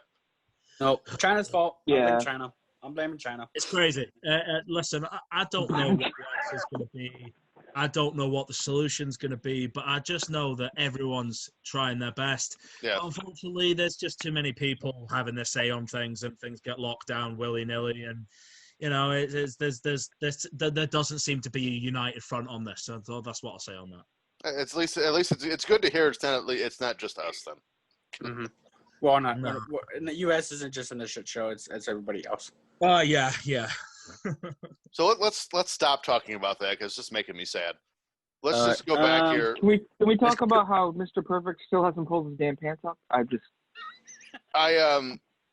So this is a weird time for Hennig because he's not doing the straps at all. So I'm not even sure why he's wearing a singlet. And when DP, there I he think goes. him and Savage finish up at Fall Brawl this year. A month later, him and Savage finish up. It's either Fall Brawl or Halloween Havoc. I can't remember, but I think it's Halloween Havoc because I think they went into Halloween Havoc '97, and that's where because DDP credits that run we had with Savage, right, to launching. They started at, I think it was Sold Out of '97. Then they had the famous brawl at Spring Stampede. And then I think the rubber match was, I think you were right. I think it was Halloween Havoc '97. Because at Halloween Havoc '96, he faced Guerrero. And you guys ever listen to Chris Jericho's that round table with not round table, but it was that Jericho Cruise. He did it with Dallas, Mysterio. Yes. Actually, Conan. It's really good. So a general question I've always had about DDP, whose story is absolutely fascinating, and over my shoulder here is Positively Page. If you've never watched a DVD, you should. I want to say outside of Sting. Or does one. He had the longest consecutive tenure in WCW. He started there in '89, right, as a commentator, right. But for some reason, when everyone discusses, the Mount Rushmore of WCW, DDP's never on the list ever. Why do you think that is? Say that one more time. You said on WCW's Mount Rushmore, just WCW's. Yeah, just WCW. So no NWA. No Crockett. No, just WCW. I'm going to let everybody go first, and then I'll do it. It's always Hogan. Some combination of Hogan, Flair, Arn, Randy Savage. Something. So it's four. Yeah. Four. Why is it DDP? Again, I think he had the second longest consecutive tenure outside of Sting. So why is he never in that talk? Because I think he should be. How long was on the perfect same in token, WWF? I don't know who I'm taking off of who I just mentioned to make room for DDP. How long was perfect in WWF? 88 through 95. And then 02 to 03. See, you can't. What if you can't put duplicates on the Mount Rushmore of WWF and Mount Rushmore in WCW, because then you would have to have Hogan in WWF. Well, why can't you have? Wouldn't you? I mean, we'll just pretend that. We'll just say that, because when I think of Hulk Hogan, I don't necessarily think of WCW. I always think of, say your prayers and eat your vitamins. Blah, well, I think the reason why people always put Hogan on it is because he's. Yeah, can I tell you a little bit about what the story is? Yes. Sure. He's watching an ad. Are you watching porn? He's mostly responsible for WCW's turnaround, right? Right. Legitimize him. I think that's why. Same thing with Randy Savage, along the same lines. And then Flair is Flair. And then it's usually Luger or Arn is in the fourth spot. Yeah, see, I would it would be, yeah, you'd have to have, I'd go Sting, Page, Goldberg, and who's that fourth person? Sting's a good one. I would put Goldberg Flair, on there. right? I'm not, I don't know, I think Goldberg would make mine. Okay, so Mount Rushmore has to be based on, I think the criteria is important of what made WCW from, what was the hype? You know, what I'll say this much. I'm going off of T-shirts, what kids were doing. I think you go DDP, Goldberg, Hogan, and Sting. I mean, I think that's terrible. And I see I'm with Frank on that. Now, I hate Goldberg. I don't know what it is, but I have this disdain, and I don't know why. Like, it's not like I respect everybody in the business and in the sacrifices, and I get that his second comeback had a certain sense of, hey, take that fucking turnbuckle off. Am I the only person who loves Bruce Pritchard's Lance Russell? Come on, Kurt. Come on. Yeah, we get it. You're gonna cheat with the turnbuckle. Come on, Kurt. Oh, come on. Oh wow, that looked really good actually. It looks stiff as hell. Does he juice here? Does he? I bet you juices because they're shown perfect. Oh, he's not moving his hand. Moving. Henry, WCW Mount Rushmore. What do you got? I would say that Sting and DDP definitely belong on it, and I would say personally to me that Flair and Arn Anderson fill out the other spots. I can't, in good conscience, put Hulk Hogan on a WCW Mount Rushmore.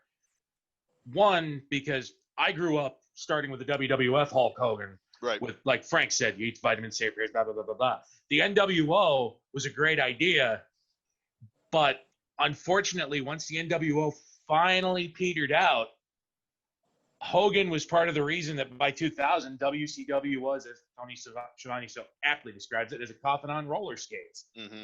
It's Vince Russo's fault. It's Vince Russo's fault. It's not all Vince Russo's fault. Whoa. You know. I feel like that could start a debate all by itself, but Hogan did good things in WCW, but when I think of just WCW stars, it's hard to put Hogan on that list. Fair. What I love about Vince Russo, what about having Bischoff on there? Well, we should put Bischoff on there. Damn. Yeah. Actually. Yeah. I'll take Hogan off. Now that Henry, you said that, I'll take Hogan off and put Bischoff on. Damn. Because that was a good call, Frank. Okay, let's think about. We played this last week. Let's think about the domino effect here. Tony only threw Cage did juice, by the way. What was he did get juice? Cage, I can see it. Yeah, he's bleeding right now. Where I do see it. You know, I wonder where I would hide a blade because I've seen guys do mouth, I've seen guys do wrist. Well, DDP has all of his fingers taped, so probably in there. Oh, that's right. Kurt Hennig's not in the NWO yet. Nope. Not. Oh, that was Fall Brawl. After this? When is West Texas? West Texas Rednecks? That was like 99. Yeah, 2000. Oh, here comes Flair's in this. Okay, Flair is intact. It's not the perfect plex. It's the Henning plex in WCW.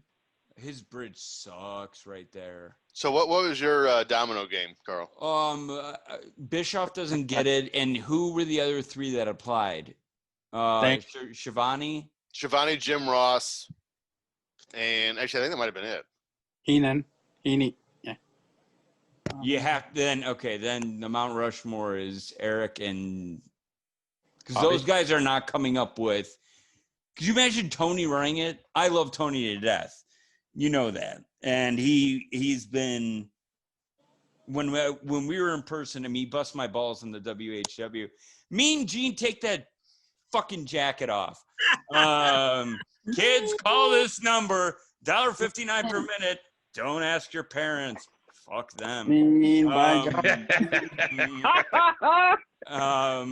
So no, but the thing is that yes, Bischoff has to be on there, and even as a performer, like he Who got more heat? I mean, honestly, like Vince Russo. Besides Vince, I meant like early on, like who had more heat besides like when Bischoff turned and like fall of '96. I mean, he had more.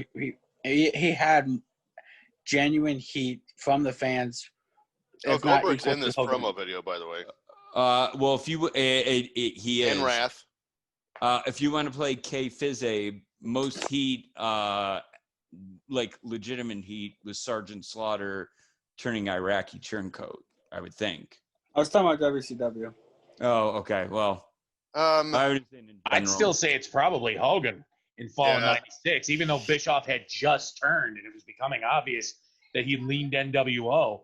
Hogan had been red and yellow for 15 years before Bash at the Beach. Oh, speaking of the devil, let's track this. We got Mr. B. You're going to pay a very, very dear price. Luger's gonna pay. Luger always screams like he's getting shot.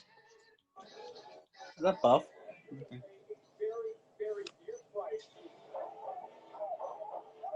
Oh, Mr. B. It's almost like he heard us. Hopefully he doesn't run in. You know what's curious to me? I love these conversations, by the way. But if we're, I think it's just fair. If we're going to put Eric on the WCW Mount Rushmore, which I can't argue, by the way, do we put Vince McMahon in the WWF one? Ooh. You know that I got heated over. Does anybody know who asked that question? That we've brought this up every show so far. I still love it though, because I need to hear Henry and Nick's take on it. Were you guys there for Arn? Yeah. Okay. Yes.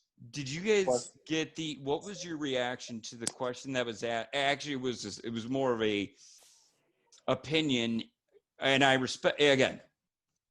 Was it Phil? I don't think it. No, I don't. It looked like Phil, but it wasn't Phil. Somebody said that Vince McMahon has just surrounded himself. He plucked out all this talent from AWA to Mid-South or whatever, just pop. All right, I get these guys. And that he's already surrounded himself with people and he shouldn't get the credit that he deserves. And Arn was like, I agree with you. Do you guys remember that? Do you guys remember that question? Yeah. I don't know. That's the only one that got me heated. I just didn't know what you guys thought of that. I'll let Henry go first. Okay. I cut out a little bit there toward the end, Carl. Would you mind essentially repeating? the question you got it that was pitched to Arn, and I think when I was talking to Carl with it the first time, I said the most surprising thing to me was Arn agreed. So I prefaced the statement with Arn knows a shitload more than I do, of course, but the theme was the guy was essentially saying Vince McMahon surrounded himself with the best guys, plucked all the talent from the territories in the 80s, and essentially his creative genius is overrated, and he gets way too much credit for WWE success. Yeah. I can see an argument to both sides of that, but I honestly think that to a point, he's right. Vince McMahon took the best of the best that he could find from everywhere else and basically built his empire from that. Now, he probably had a couple of creative successes, like in Hulk Hogan, for example, or Macho Man Randy Savage. But the rest of that, some of it I feel like was just kind of a happy accident, because if you bring in the best of the best, you're going to get the best of the best creatively most of the time. Mm-hmm. And in other circumstances, the ones that still sit middle of the road, like say your honky tonk mans, can just fake it till they make it. Eat, sleep, fire, honky tonk man, repeat. Nick, what you got? I heard it. To be honest, that was a weird start to a pornographic movie. Yeah, no, it's not me. Who's watching porn? I kind of see it. I think Vince McMahon is one of those guys that he's always been credited for making good ideas great. And I think he deserves the credit for that. I think he's the reason why the WWE is so ultimately successful.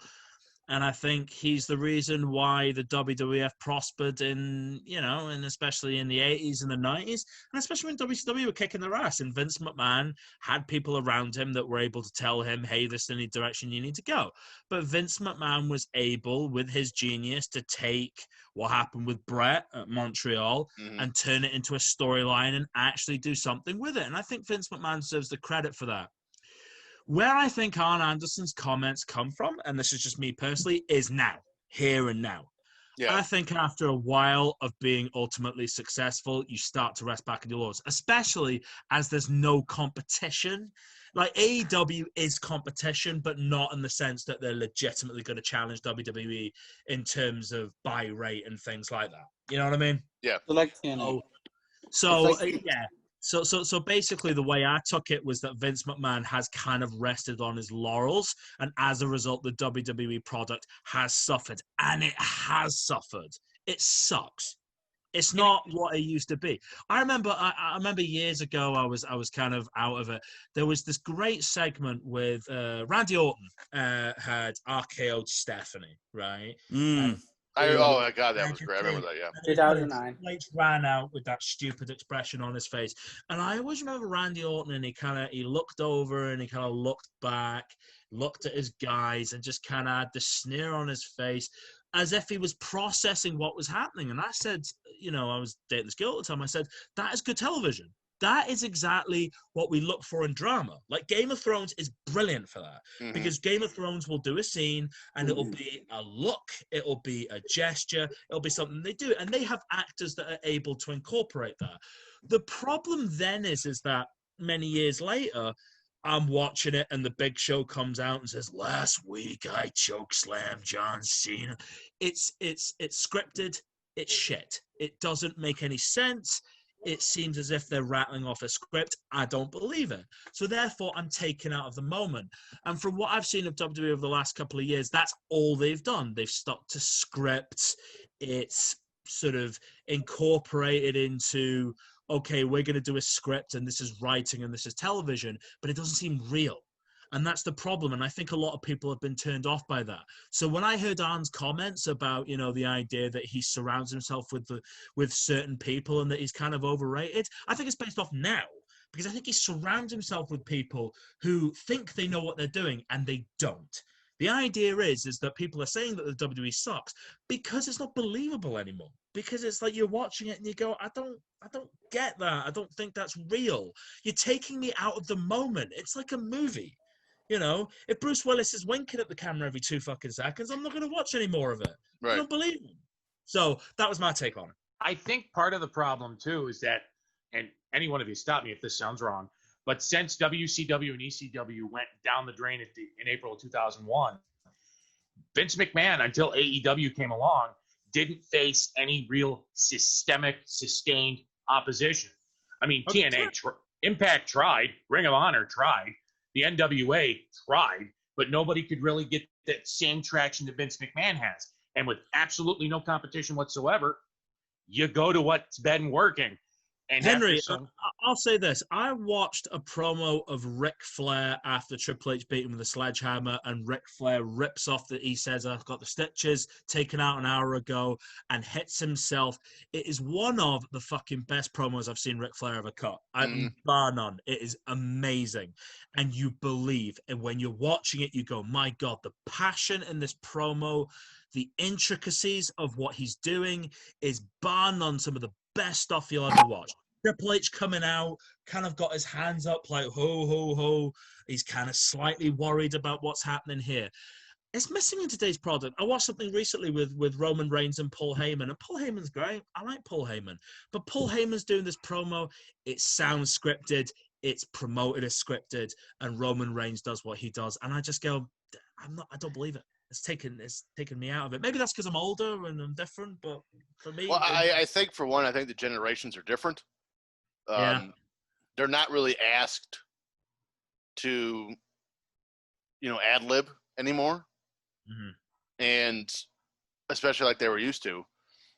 And with Vince, so the interesting thing with Vince, and Karl and I talked about this because we both were like, what the hell are we talking about right now? Like Vince is overrated. Yeah.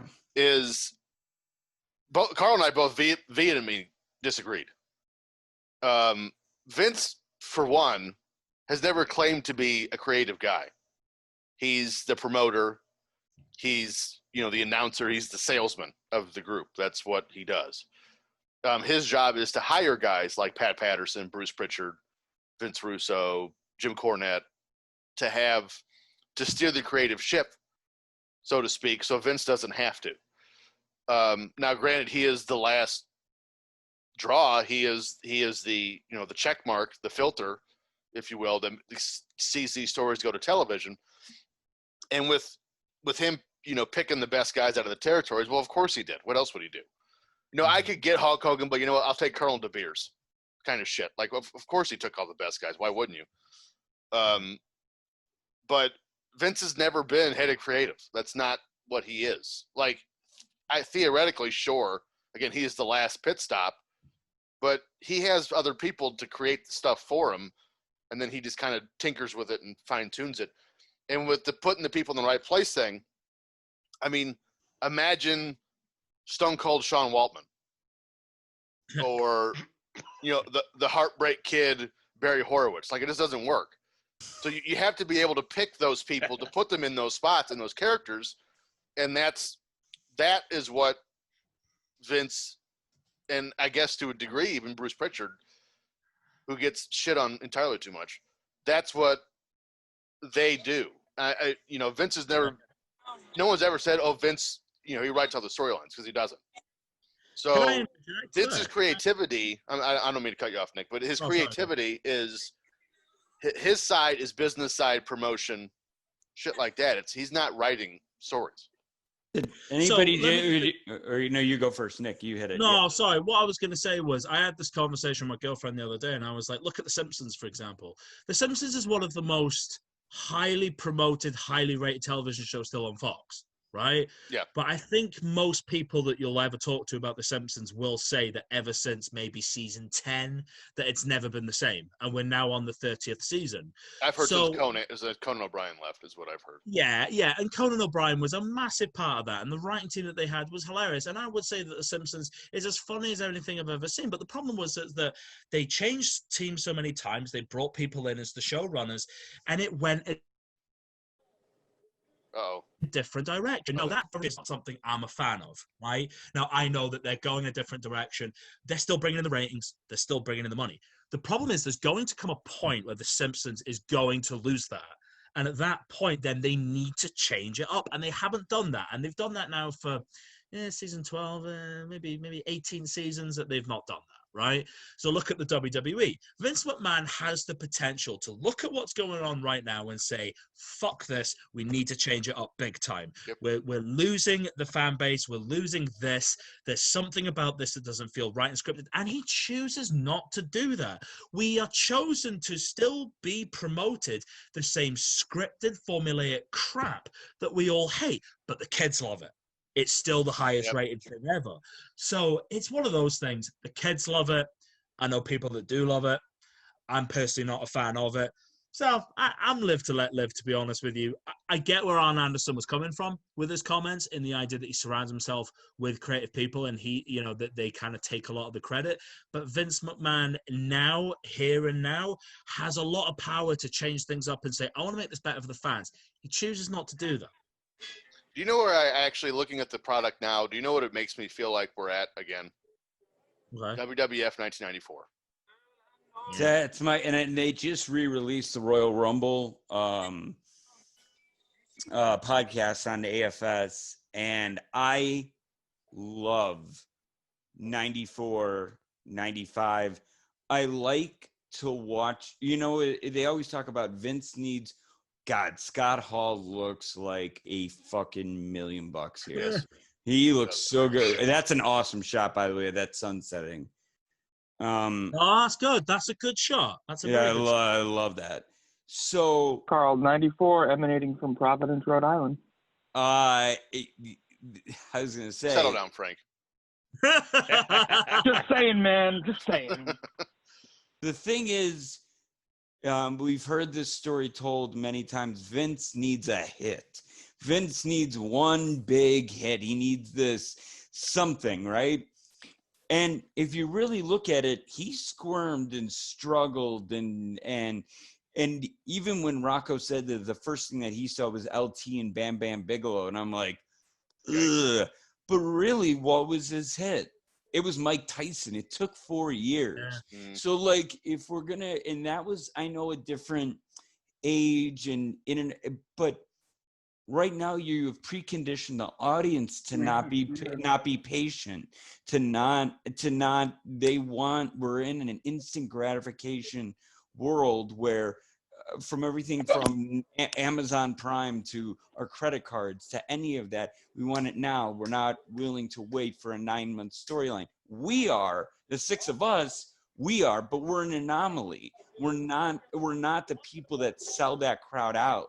So Vince is really against Jesus Christ, that pyro. Holy hell. Not even for the main event. I know. It's like, my Lord. But so I think that that Vince squirming brings out the best. It may not happen this year, may not happen 2021, maybe it is 2022 when he has that next big hit. But when he does, wrestling will be bigger than ever. That's why I did ask about Lesnar going to AEW and if that would be a separation between. But Khan's not going to want a part-time champion. No. And I don't know. And just my last thing. I don't know who the next big hit is because you go over to New Japan. Is it Ospreay? Is it Jay White? Is it getting somebody from AEW? Like if they had gotten Omega, they never were going to. But just think if they, I don't know. I don't know if they would have used him the right way. But that's not for me to decide. What the fuck is with the black and white boot? I forgot about it. Scott never wore mismatching boots. Rick did, so I don't know why Scott is now. No, yeah, Scott, look at Scott though. Like it's not. Look, his hair's dark. We're so used to the weird. Yeah, bleach blonde. Scott Steiner is a bad son of a bitch, though. Damn straight. But I think so. You know, I think we've all agreed we're kind of stuck in the mid-90s right now with WWE, just as far as, you know, storylines and popularity and stuff like that. But, you know, in 96, Steve Austin takes off after King of the Ring. And he was at the tail end of the territory system. He worked for USWA and actually World Class towards the end. And, you know, in the territories, you had guys in promotions that had to do. Did this switch shot? Sorry, I'm on the shoes again. I'm looking at the boots. Like, did they flip flop boots? They might have, but their jobs in the territories were to sell tickets to individual towns as they rotated through the week, and so a lot of their promos and what have you, they had to improv on the fly. Even their matches, they had to do that. So, I think with WWE becoming the national powerhouse and even WCW here in the 90s, and then continuing that to the 2000s, then Impact, and then Ring of Honor, you have your one central location. You have national television. You're not touring daily through a territory, so you don't have to improv as much. So I think with this generation, as where we are now, like, yes, they need a hit. And I truly believe in both companies. Well, I should say all three. I think WWE has their next guy. Whether or not we know who he is yet is undetermined. AEW, same thing. Ring of Honor and Impact, same thing. I think all four of those companies have their next guy. Whether or not they know it is something else entirely. Like, it might be Roman Reigns for WWE. Maybe it isn't. But I think it's going to be harder to find that hit because, for one, they're scripted to death. They're not allowed to really be themselves. And three, even if Vince got a wild hair up his ass one day, it's like, you know what, Roman, sell this pay-per-view. You got 3 minutes, just go. Would he know what to do? Steve Austin got over because he was allowed to be Stone Cold Steve Austin. The Rock got over because he was allowed to be The Rock. I don't know if we're going to have that again. So I think that's why what we're in now, is more troubling than the 90s, because at least then they were allowed to be themselves. They're not really allowed to do that now. So it's not enough grit, is what you're trying to say. Like, no, I wouldn't even say it's not enough grit. They're just not. They're not allowed to be them. You know, I think it comes down to this, and I don't want to get like all like super sentimental or whatever. Or like philosophical. Sentimental was not the right word. I think it's important for all of us, like when we do these shows and we're watching some of this. I love making fun of like, all right, what the hell is with the double boots? But I think in any wrestling product, whether you're watching the indies, stuff for us, Nick, overseas by you or Japan, it's just I try to really keep an open mind to anything and everything. Of even rewatching, like when I have to like dig to find TNA. Now, I just had such a bad taste in my mouth in the Thunderdome, and we won't get into those things, but like I was like really disgusted with that boot. Jesus Christ. Oh, it's good. Yeah. And the way he elbowed him off as well. Hey, what's up? From Rochester. Antonio. Just real quick before get Antonio, better late than never. Just jump ahead to Hogan and Lex Luger, because we're in the middle of the signers and outsiders. Okay. But no, I think keeping an open mind and being open to see what happens. It's just, I really was turned off by the quote unquote fans or supporters of WWE ruining Thunderdome, because the narrative coming out of SummerSlam was not. I can't tell you one match that happened at SummerSlam still, because all I know is that 3 people took liberties and did things that really put a sour taste in my mouth. But I credit WWE for ripping the lid off and saying, okay, next pay-per-view is even 2 weeks from now. Here's everything that you wanted. Everything you've been begging for. Here's Roman Reigns as a heel. Here's Nia Jax and Shayna Baszler as tag champs. Here's Matt Riddle getting a big win. Keith Lee running over Randy Orton. You want it? Fine. Take it. That's how it felt. That's how it came across to me. And then people still bitched about it. And they still bitched about it. So just have an open mind. You have those like narrow-minded trolls, I guess, in wrestling that will pick apart it, like Dave Meltzer will, and just if they don't like it, okay, and they'll bitch and bitch and bitch until they have nothing to bitch about, which seems like never. Real quick, Antonio, so you don't have to sit there and just stare into nothing. We're at 2:01:40 right now. Yeah, I'm getting that set up right now. Looking good there, Ralph Cramden. What? Said you're looking good there, Ralph Cramden. Oh, thank you. How was work? Let me know when you get it pulled up there. I'll tell you where we're at, Antonio. Okay. Here's the thing with the Thunderdome. This is why we can't have nice things. Mm-hmm. Seriously, what the hell? And, there was that photo of Kenny Omega on the Thunderdome. Now we know it wasn't really him. It was just his picture somebody put up, and then he took credit for it. But let's say that's what happened. Or actually, even worse, that what happened actually did happen. It was Omega's picture. He took credit for it. And again, I've talked to Karl about this. I don't know if I ever said this on the show, but I've talked to Karl about it. My issue with the Young Bucks and Kenny Omega specifically is when this AEW company took off, before they were even on television, we knew they were going to be, but they just weren't yet, is they always said, we'll never, we're not going to bring up the WWE. We'll never compare ourselves to WWE. They do it all the fucking time. All the time. They're worse than WWE about it. And if, again, to have someone put a picture of Kenny Omega on the Thunderdome and Kenny Omega go, yeah, I got in. I see that and I go, what are you doing? What is the point you're trying to make?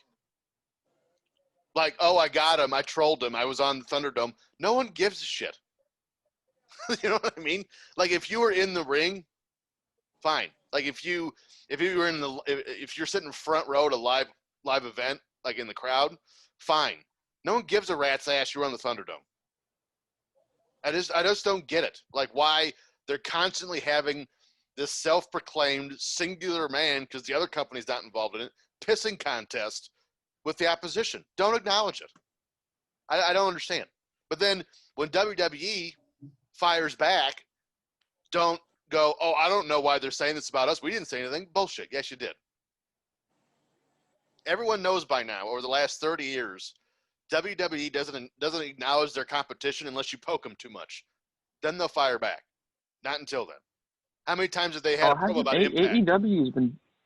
AEW has been doing that recently, right? I mean, I remember Taz coming out and making a comment about COVID. He's like, we don't run a sloppy shop here. And it's, I've got FTR made a comment about the Hall of Fame to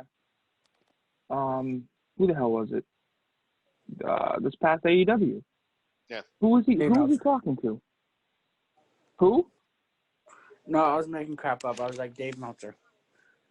Oh, I can't remember. I'm really annoyed. He's talking to Billy Gunn. He's like, that insignificant or that second-class Hall of Fame or something. Why do you have to say things like that? It doesn't make any sense to me. And I love FTR, don't get me wrong.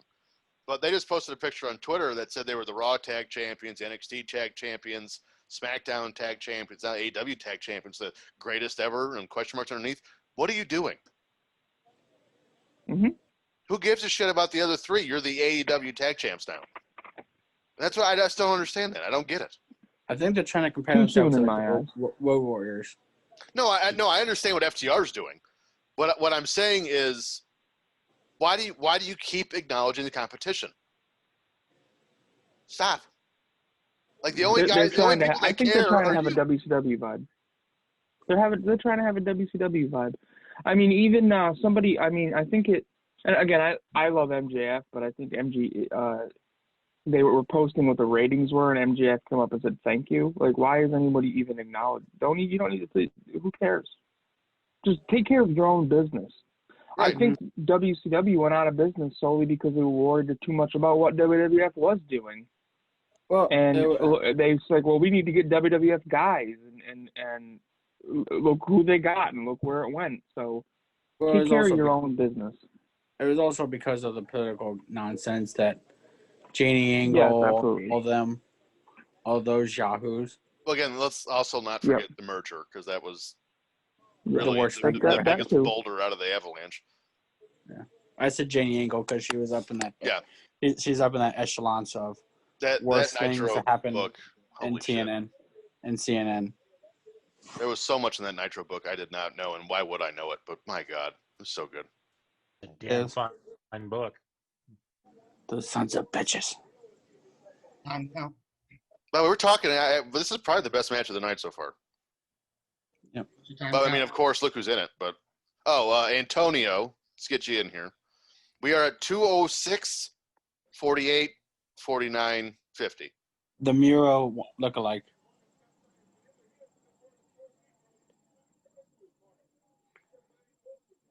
Are you with us, Antonio? I'm probably a little bit behind, but I'm right there with you guys. Okay. So, all right, now that I'm all fired up, let's try to find the mood somehow. Let's calm TJ down. It just pisses me off. I think I might have the perfect topic for that. Please. What? I want to go back to what we were talking about. I think now it seems like 2-3 hours ago. We were talking about the idea of having a WrestleMania someday overseas. Yeah. And I had a thought about that because we were talking about different places in England and Scotland.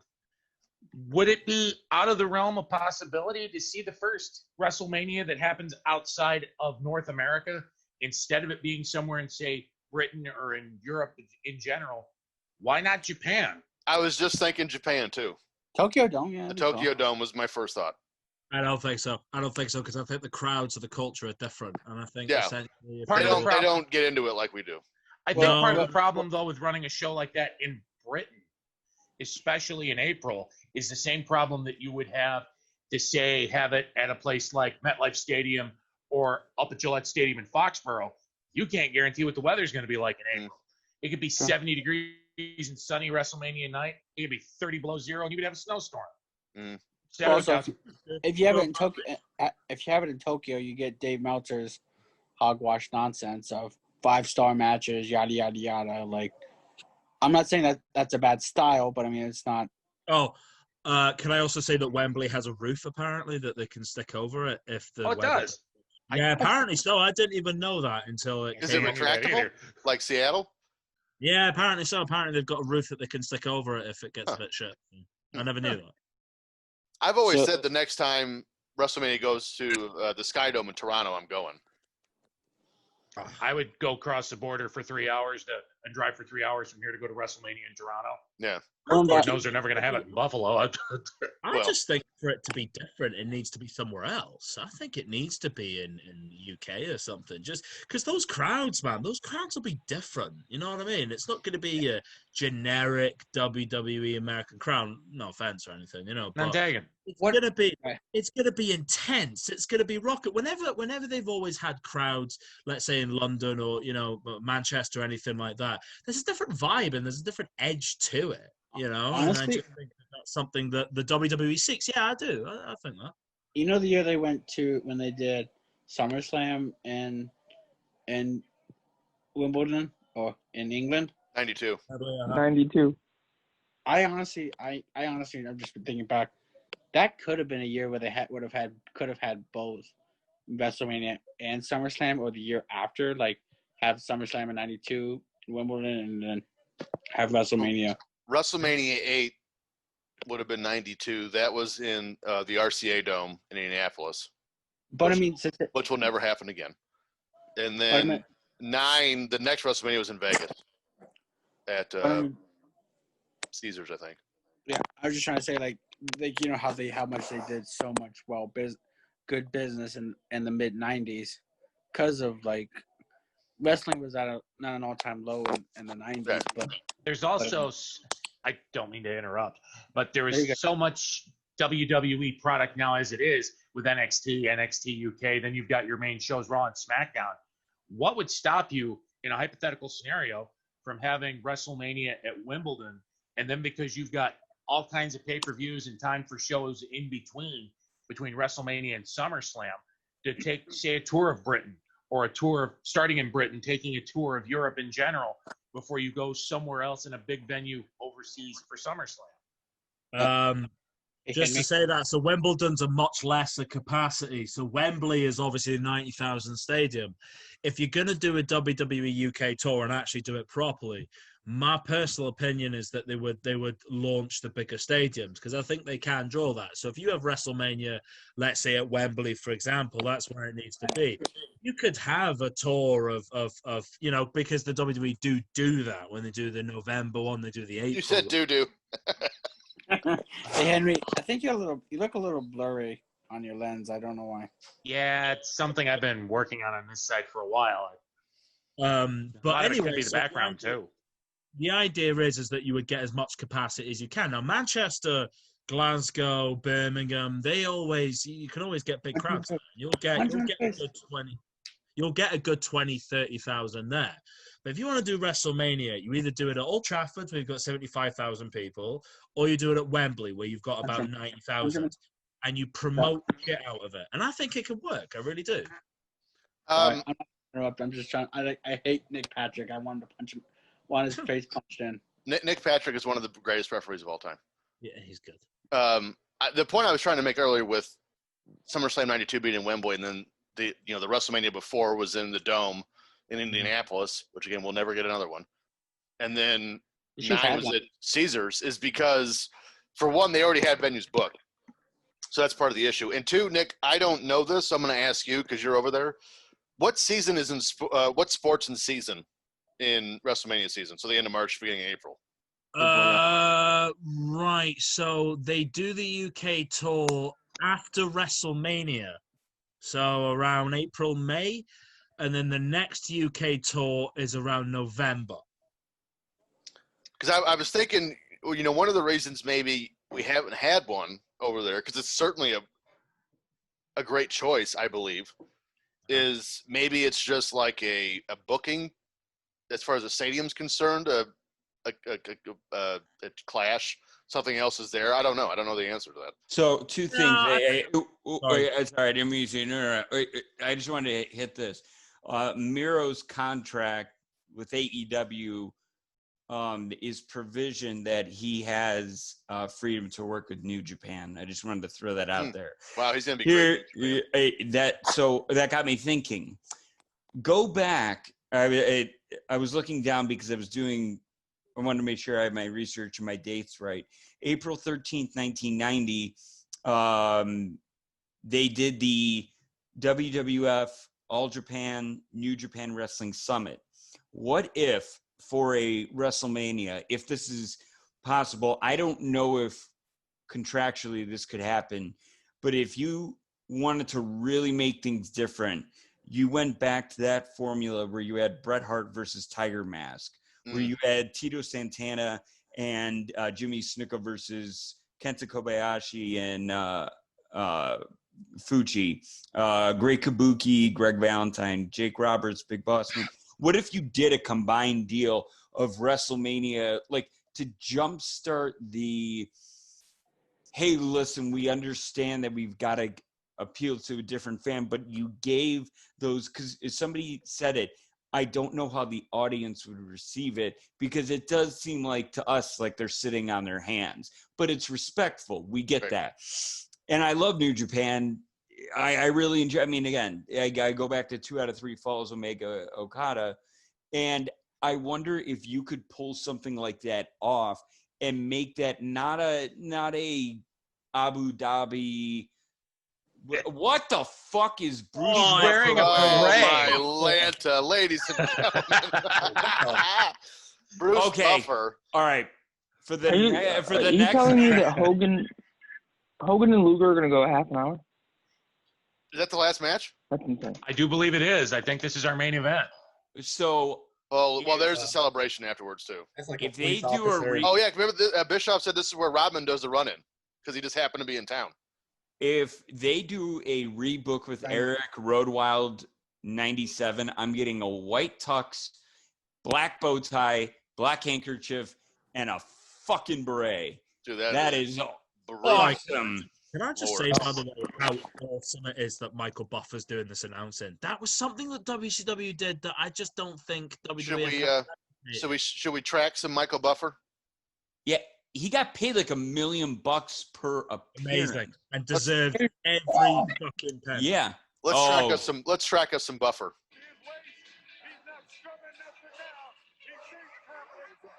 Guys, if we do like a little convention thing, someone's got to come in as Bruce Buffer, first stage, just white tux. That'd be kind of funny. How do you think that conversation went with Eric? Hey, good to see you, Eric. Hey, Michael, how are you? Looking very good. Hey, one change. I've got this beret with like kind of a Diet Philadelphia Eagles symbol on it. Why don't you toss that on, you son of a bitch, and get to the fucking ring? I thought it was a knockoff Corvette logo. Oh, it's probably what it actually is. Sorry. I just saw Eagles. That's what I saw. But it's like a 40-year-old guy trying to fit in with the cool kids at high school. And I know this is an unpopular opinion, but how fucking cool was Hogan in '97? Dude, it was the shit. Like literally, what was it? 3 Ninjas? Yes, 3 Ninjas High Noon at Magic Mountain. Yeah. Yeah, that was like the movie. Me and my brother, we had this place called Bogarts, and it used to be able to you could be able to rent VHSs. That was one of the movies we would rent on the regular. That one and Men in Black. The first one. Good. It's good to see Bad Money Slim in the crowd right there at that NWO t-shirt. I was going to say, though, like right before they do these announcements and stuff, you got Michael Buffer actually announcing the guys, coming out in the black trunks and everything like that. It just makes it seem more big time, makes it seem more main event. And that's something I just felt like, listen, Howard Finkel is iconic in terms of announcing the guys, but Michael Buffer is on a different fucking level. Level. So once WWE started using Lillian Garcia and Justin Roberts, and they were just using Fink for main events like WrestleMania, then I think Fink became their Michael Buffer. Oh, absolutely. I know they use Michael Buffer. Lillian Garcia. Those are some areolas I'd like to see. Okay, Antonio, what did you just say? Didn't they use Michael Buffer once in WWE at the Royal Rumble? Not that I remember. Royal Rumble 2008. Did they really?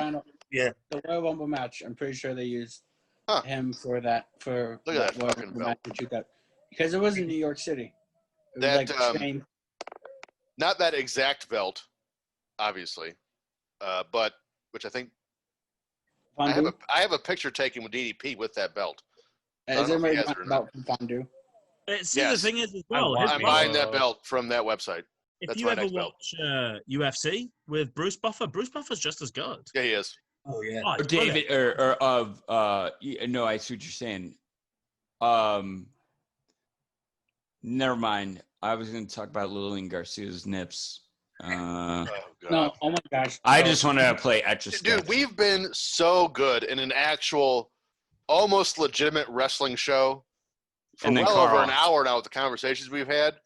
And I mentioned Lillian Garcia, and in 40 goddamn seconds, we just went completely off the rails. I just want to. No, I even make the effort, even if I have to go to work. Well, I mean, we know you half-ass everything. Classic You're the guy, so Shivani of the group, Antonio. Does he have any body fat? Like, has he ever eaten a carb? It seems. Who, Antonio? Who, Luger? No, Luger. No, He is fucking yoked. About to say, I got a beer belly. I thought he was on the juice for a while. I thought he was on the juice. He is. I was gonna say some of that's the juice. Stop it. He is. I think Luger is such an interesting story of his career. I mean, obviously afterwards too, but his career specifically. I think if Luger stays the narcissist in '93 and not did the Lex Express stupid shit, I actually think the narcissist Luger could have had a title run. I think Middle America. Thank you. That's what I was waiting for. Back to Lillian Garcia. Oh God! Honestly. Oh God! What are we doing? No. Her voice, like for the American anthem. Yeah. The national anthem. National anthem. Sorry, I'm choking over here on something. National anthem of the United States. Sorry, Nick. I mean, he understands we have our own song. One of the best renditions I've ever heard. That was good. Go back. No, I'm sorry. I was going to say, for anybody that wants a moment that showed WWE and the power that it has, keep in mind we're yesterday being 9/11. Yeah, the first public assembly in that SmackDown. Vince in that Hawaiian shirt. It is so powerful. Rewatching that, I because you gotta remember, NFL was canceled that week. Mm-hmm. The MLB was in its home stretch at that point of they're finalizing the playoffs. Yeah, they're getting the playoffs right. So it's that run into October, November, and that public assembly. I do remember it as a kid, but I do go back and I watch it, and it is amazing. Yeah, oh my gosh. Where was that? Houston. Okay. Houston, Yeah. Because they just replayed this on ESPN yesterday. The first sports event they claim is I think it was the Yankees and Diamondbacks. Fuck baseball. And George Bush threw out the first pitch. And I watched it, and the crowd reaction George Bush got at Yankee Stadium was insane. Like, it gave me goosebumps to listen to it. But you're right, the first public gathering was that SmackDown. And I don't mean this to be funny, but remember the week prior, Vince McMahon was killed on television. Yep. No, that was Chris Benoit. I think that was Chris Benoit. That was Chris Benoit. Oh, was it? Yeah. No, this is then I got that wrong. No, this is year before. Benoit did his thing in 2007. Yeah, so I it's interesting, and I don't mean to make this super dark and take it, but it's like I felt like 9/11 and then seeing that WWE thing, it felt like we somebody had taken a knife to my arm, right, and cut it open, and they put this bandage on, right, and they were just like, hey, we're gonna take it off, real quick. And 9/11 felt like, and I don't know if it was because I was 16, but it's like somebody ripped the Band-Aid off and my sutures were underneath. I'm like, okay, I can heal from this. COVID and all this stuff that's going on, as Nick kind of alluded to, is like, it's herky-jerky, or however you put it. It's like Band-Aid off, Band-Aid on, Band-Aid off, Band-Aid on, and it's kind of off. I'm going to put it back on. It's like wonky. That's how it feels, like in life and with pro wrestling. It's like, oh, we're coming back to normalcy. Like, we saw football. We have football tomorrow. But are we really back to even, having a WrestleMania with fans? I don't know. It's 6 months. So the last 6 months have been brutal. So it does feel like this constant Band-Aid off, Band-Aid on effect. I don't know any other way to put it. As it pertains to especially wrestling in general. But when AEW put fans in, put butts in seats, I liked it. I mean, that at least gave me something. If you guys can go get a chance and go back to go on Something to Wrestle on like Apple Podcasts or wherever you get your podcasts. I get mine on adfreeshows.com. I do too, but what are we doing here? I sometimes listen to. I know what you're getting at. The archives. Yeah. The archive. If you want to go to the archives, yeah. Go listen to the Something to Wrestle with the for the SmackDown after the first SmackDown after 9/11. It was really good. That was one of the first shows, wasn't it? No, it was actually 2 years ago when they did it. They started in 2016. It was on the poll forever. Oh, was it? Yeah, it was on the poll forever, but it was September. I was listening to it last night. It was. Did you have two phones? I'm on my iPad. Oh. But by the way, what the fuck happened to Coach? Oh, who knows? He was wandering the streets of Vegas, and then he cut off, and I don't think we're getting him back. No, it was yam bagging and he found a hooker. Come on. He wanted me to come to Vegas so bad this weekend because it's only like a 3-hour drive for me, and I was like, no. No, but the thing, that episode was September 14th, 2018 is when they published that episode. 119. They're told Cole to check the bulges if you go. And now they're 231 episodes in. This is actually a pretty good match we're talking over here in Hogan and Luger, believe it or not. I know that sounds weird, but no. I think Hogan's the best. There is. Did you guys like Hogan with the black beard? And yes. I don't like this. I like his beard. But by the way, I'm sorry, Nick, but I don't mean this. Well, I do mean this to sound funny. Can you think of any other like mega superstar with that fucking hairline? No. He looks like Cookie the Clown. But he's just an ultra superstar. I've never understood it.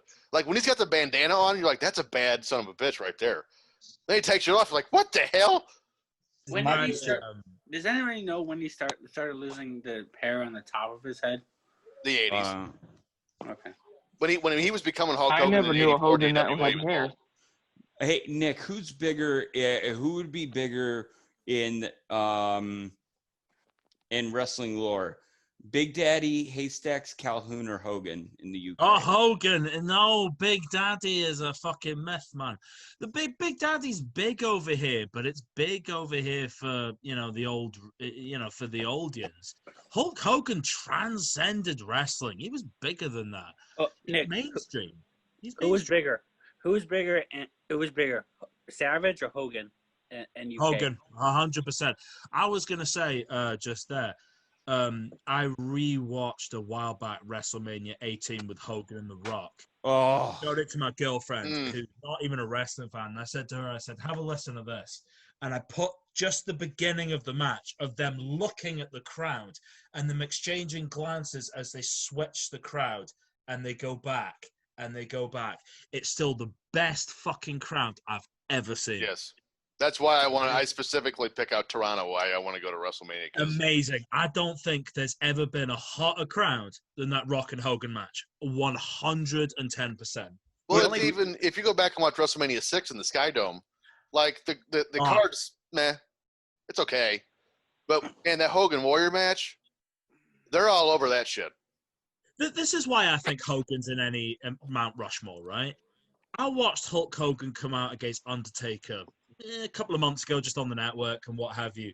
And Hulk Hogan walks out in this match against the Undertaker, and it's middle of the card. It's still the middle of the night, and the crowd go batshit, right? Was this 91 or like 05? 92. Okay. So like Tuesday in Texas? Yes. He walks, oh, God, yeah. Right? He grabs the casket that's got Hulkamania, pushes it over, and goes on the apron and does the Hogan point at the Undertaker. That crowd are going fucking doolally.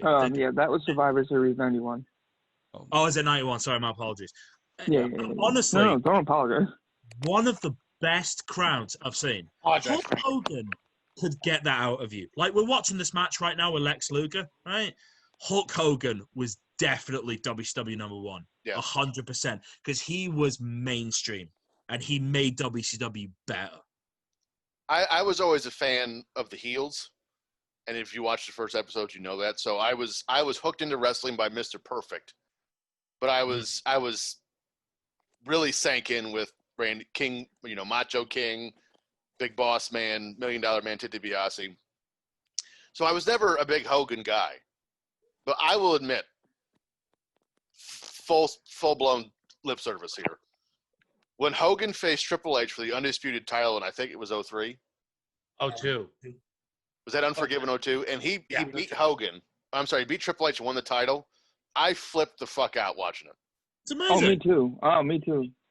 I thought that was amazing. That was such a great story. And by the way, we mentioned this. I mentioned this last week. Triple H catches so much shit. Unfortunately, most of it. I mean, some of it is just perceived nonsense that he was holding people down.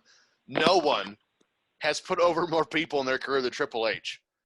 And the story he was able to tell with Hogan in that match was it's one of my favorite matches ever. It was incredible. What's your favorite Triple H match? Triple H Cactus Jack Royal Rumble 2000. Oh yes, yeah, 100%. No doubt. I was at that first SmackDown in 2002 in Rochester when Hogan came out with the red and yellow. Mm-hmm. Yeah. Oh my God, the people went nuts. Yeah. That was my first wrestling event ever. I will say in person, while people were extremely sour for a couple of reasons, being at WrestleMania 32 in person, the Wi-Fi went down. A lot of people couldn't get in on the Wi-Fi time. Went down. It did. No, they couldn't. They couldn't scan the tickets. Is what I'm saying. Okay. So, like, if you had a mobile ticket, like on your phone, I printed it off. And again, I think I mentioned this. My brother was making fun of me because he's more millennial. He's 10 years younger. He's like, "You're such a nerd. You got them all folded in your back pocket. Just use your phone, dumbass." I'm like, what if the Wi-Fi goes down? He's like, "Oh, yeah, the Wi-Fi is going to go down." Sure, fuck enough. The Wi-Fi went down, and I'm like, what did I tell you? And so if you watch that opening women's match when they unveiled they X out the Divas title and they bring out the women, there's nobody in the crowd. In fact, I think on the network, they add in people for the ladder match that Zack Ryder won to kick it off. Second match, by the way, was Jericho and AJ Styles, and everybody forgets that. My point being in all of this is that I don't know what my point was. Oh, no, Triple H's entrance. I'm sorry. Triple H's entrance to the motorcycle and the tears and Stephanie, like, standing above in person was bonkers. Was absolute, because we were on the floor, and it was bonkers. I didn't get to see it live because my school was weird. Like, I had prom on the night of WrestleMania, so I didn't get to watch it on a Sunday. Yes, I just wouldn't have gone to prom. I got to miss school. Okay. So but I watched WrestleMania the next day, and like it was still pretty cool. Like, even though it wasn't live, but in person that one sucked. 30 was amazing, and 30 was amazing because of people like, even though he's not there. I'm Nick Mills. Imagine Nick Mills times 100,000 of them poured into New Orleans and getting just, we're gonna rumble your Triscuits, fumble your rumpkins just a bit, and just toss them back. You know, and they drink us under the table. Like I can drink out of the bottle, but my God, could they drink? Me and my buddy were walking around and we're like, and he's like, let's go with his pub, and we're like, let's follow those guys. Let's see what they're doing. We're like, so we're going to WrestleMania? And they're like, yep, whoomp, whoomp, whoomp, whoomp. And I'm like, holy shit, dude. Like, I can't keep up with you. Like, I'm going to die. Yeah, I literally die. I watched 31, 32, and 33 at Victoria's restaurant in Chicago, the Squared Circle. And holy shit, dude. Oh my God, that just closed down. It did, yeah. It was so good. I mean, it bummed me out. It was such a good restaurant. If anybody look up right now what it was, it's in Chicago. I would go there as well. It was the coolest watch along with fans. Mm-hmm. You felt like you were like, it would be like all of us being thrown into a cool little dive bar. The food's not bad either, actually. Food was really good. Yeah, food was really good. But Victoria had her own restaurant in Chicago called the Squared Circle, and I watched. Don't quote me on this. All I know, it was the pay-per-view where Simon Gotch threw Enzo Amore into the bottom rope, and his head was O.J. Simpson, Nicole Brown Simpson, decapitated. Oh my God! You remember that one where you got the. Your descriptions are. That was a dark reference. Jesus. Oh, what do you want me to look up? Squared Circle, Chicago. It's now closed. But she had a bunch of cool memorabilia on the wall. She had a whole amazing wooden wall that was just like every wrestler that came in. She'd have them sign the walls, like Jerry Lawler, and that looked like it hurt. Everyone in the last 25 years, and it was just, goddamn, it was so much fun. I met her husband. That man is fucking massive. Oh yeah, no, because she was there. I forgot that she was actually on site. But her husband was like. Oh, that's right. We have 17 run-ins for this match. Oh, by the way, no disqualification. No disqualification. It was ran by Lisa Marie Varon, but pretty much Victoria, the wrestler Victoria. Yeah. Uh-huh. That's who ran it. Right. When did it go out of business? About a year and a half ago. Yeah. 2 years ago. 2017. Yeah. Okay. That sounds right. Yeah. I was bummed because we were just getting ready. It was just getting, so she puts it that restaurant maybe sits 70 people packed. No, seriously, it's a Stang. Fake Sting. Wow. That is fake Sting. Who is that? Who's underneath there? And that's Scott Hall. Wait. That's not the finish, is it? It is the finish. Oh, that's fucking shite. That's what? I got Scott Hall. By the way, we still have we still have 10 minutes to go. You are joking, aren't you? Nothing happened. He fell down and Hogan pins him. What the fuck happened? He hit him with the bat. It looked like in a leg. I want you guys to watch this because the last time I saw this, I noticed this. Scott Norton, if you notice, he's staying against the ropes. Well, he will be in a second. He does not turn his back to the audience. And all of a sudden, somebody throws a battery in the ring, and here he goes. Look at him. He's whooping somebody's ass. Dude, he got. Oh, my God. He got and they're watching Norton. Look at him. They're watching Norton. Oh, wow. No wonder. Buff Bagwell was like, huh? So I think. Mom, shave my back. I think after we did the rebook, I'm just going to ignore that. I think the weekend after we did the rebook with Eric, I think the episode was actually Road Wild 97. It is. And I asked like 7 questions for that show. None of them got asked, but one of them was, what the fuck happened with Scott Norton at the end of the show? Because you never see him again. So like, there he is right there. So I don't know if because I know he kicked a battery out of the ring, and then all of a sudden you just see him vanish into the audience. No wonder. Imagine having a battery thrown at your head. No, that happened to Sean at the outdoor thing in Boston. Frank, were you there for that? Yeah, City Square. I was not. No, I was like 17. I had never been to Boston. No. But I remember that, like, they talk about it all the time and they show it. And he got hit square in the face. Quite frankly, I don't blame the guy for walking out. Of course you don't. I don't blame Scott Norton for what he just did. Yeah, but he picked a weird place to suddenly get into a fight after somebody hit him with a battery. Yeah. I quite like the fact that in that documentary about Shawn Michaels, it's like Shawn got hit in the head in the battery, and Shawn left. And it's like, well, no fucking wonder he left. Yeah.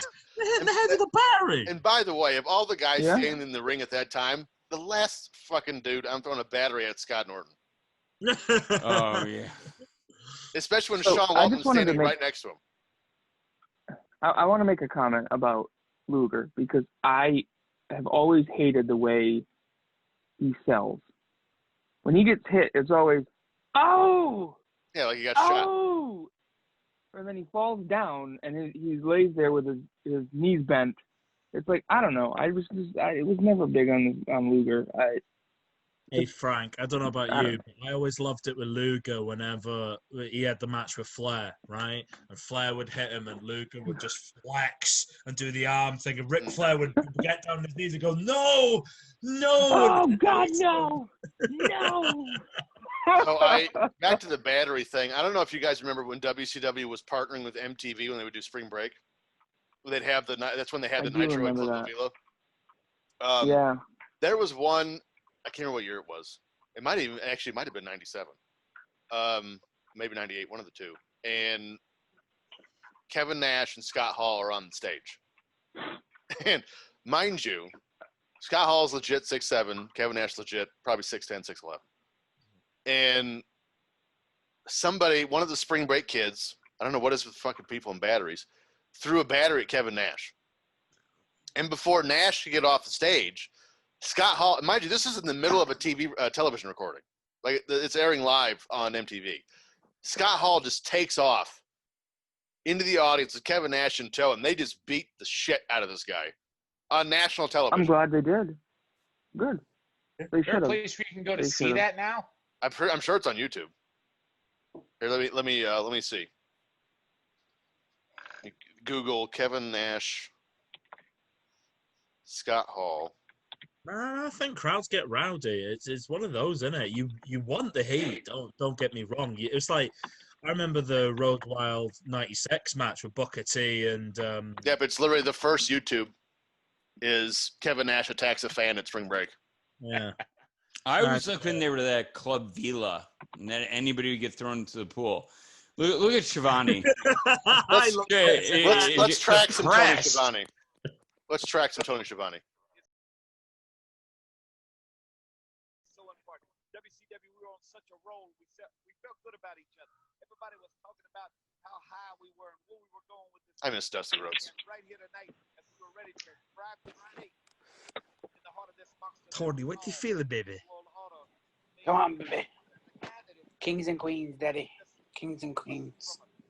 Tony, it says that they threw a rock at him, not a battery. Yeah, right? I mistook it. It was a rock. Just when he gets you like that's bull. Like, behind you, ripped your heart out. You know, and Luger had him.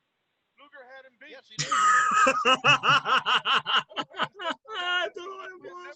did. Fucking Bobby Heenan. Now he's champion of the world again. Tony looks like he just got caught doing an OnlyFans chat with Whitney Wright and Lois walked Bobby in. Heenan. Like he was jerking the gherkin and somebody walked in. I love Bobby Heenan. Oh my God. How good was the Grill and I will say this much. I've listened now twice to Grill and JR's Cornette and Bobby the Brain. On fire right now. Way too many people. Random Dennis Rodman. What the hell is it? Oh, spray paint. Because that question we get brought up, like, why is Rodman just randomly in the back here, but he's never on the show? And Rodman just happened to be in town, and they didn't have to pay him, so he just showed up backstage. How short is Conan? Well, you gotta remember Hogan's 6'7", Nash is 6'10". That's right. That's true. Rodman's 6'6". No, Robin's like 6'9.5". 6. He got buff. Oh, well, he fucked that up. Oh, he screwed that up. Yeah, he really fucked him. Way to go, Dennis. Dick. I love Bobby Heenan, though, man. And he's so good. He just adds those little intricacies just at the end. Just little things. Well, again, him and Gorilla at Royal Rumble 92 when Flair comes out. I always love, and I can't remember where it's from. There's a segment, and it's later on when Jim Ross is doing commentary. And it's Bobby Heenan and Gorilla Monsoon. And the idea is Gorilla Monsoon grabs him.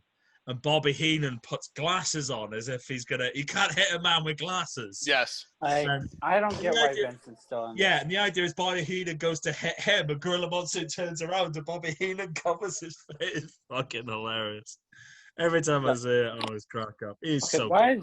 Why is Vincent in the NWO and like I get, and Ted DiBiase is like not in it? He left. He was a name. Eric's admitted that he was a name. He was kind of talked into getting Vincent. So that's the end of the show. Road Wild, and I got to be honest, like I usually, we did the pilot with just Frank and myself and Coach, and I think Nick was there within your house too. And we did SummerSlam 97 last week. So we generally don't talk about the show that much. But normally it's goofy shit. And we actually had some really good conversations today. I think this might be, granted, it's only one of two, so the sample size isn't huge. But I think this was our best episode so far. But yes, I agree. I think it's time to sign off. So, Henry Evingham, where can we find you on the tweets? I am at Twitter at HenryWE3. James? At All I Have Is Heart. Don't ask why. But at Twitter, Facebook, James Sorensen. Instagram, True_Phenomenal. No, True_Phenomenal_ONE. All right, you're not an influencer. Let's settle down. Nick Mills, where are you at on Twitter? I don't do Twitter. No. Bullshit. You do too. You can find me in the reply. By the way, I never gave my Rushmore, my WCW Rushmore. You didn't. Well, let's have it real quick. Right. Okay. Here we go. So it's 4, right? It's 4 people. Yes. Rushmore. Okay. Hulk Hogan. Okay. Randy Savage. Mm-hmm. Oh God. There you go. You've had the entire show to think about it. I know. Goldberg, Ric Flair. Okay. Not bad. I would put Ric Flair first. No, Hulk Hogan, Ric Flair, Randy Savage, Goldberg. There you go. Frank Bruno. What's good? My Rushmore? I already did that. No, Dick. We're signing off the show. Frank Bruno 80 at Twitter. Sorry, my bad. Karl X Mandik. No C in Mandik. And please, the next telemarketer that calls me and says, "Hi, Mr. Mandyke, I'm going to come through the phone and I'm going to deliver an Owen Hart to Steve Austin, set out on my pile driver to you." How dare you, sir? And by the way, whoever has my handle that you won't contact me back, fake Karl Mandik out there, I don't know what I'm going to do, but I will hunt you down. I'm going to take that back. I will get that handle back, so I don't have to have the X in my name. By the way, the only other reason I threw the X in there is because it's Whitney Wright X. And as we know, that's right. That's Whitney Wright, Jr. Goodness. TJ, enjoy this. Hope I can be on it again. Antonio Santos. Hey, Santos, 3421. I am at TStevens91 on Twitter. Monday, once Mr. Silva puts out the schedule for this week for the shows, I will be putting a poll up. You, the fans, will be picking our next show. Looking forward to it. We will see you guys next week here on Top Guy Theater. Yay! We have plans. I don't know we did.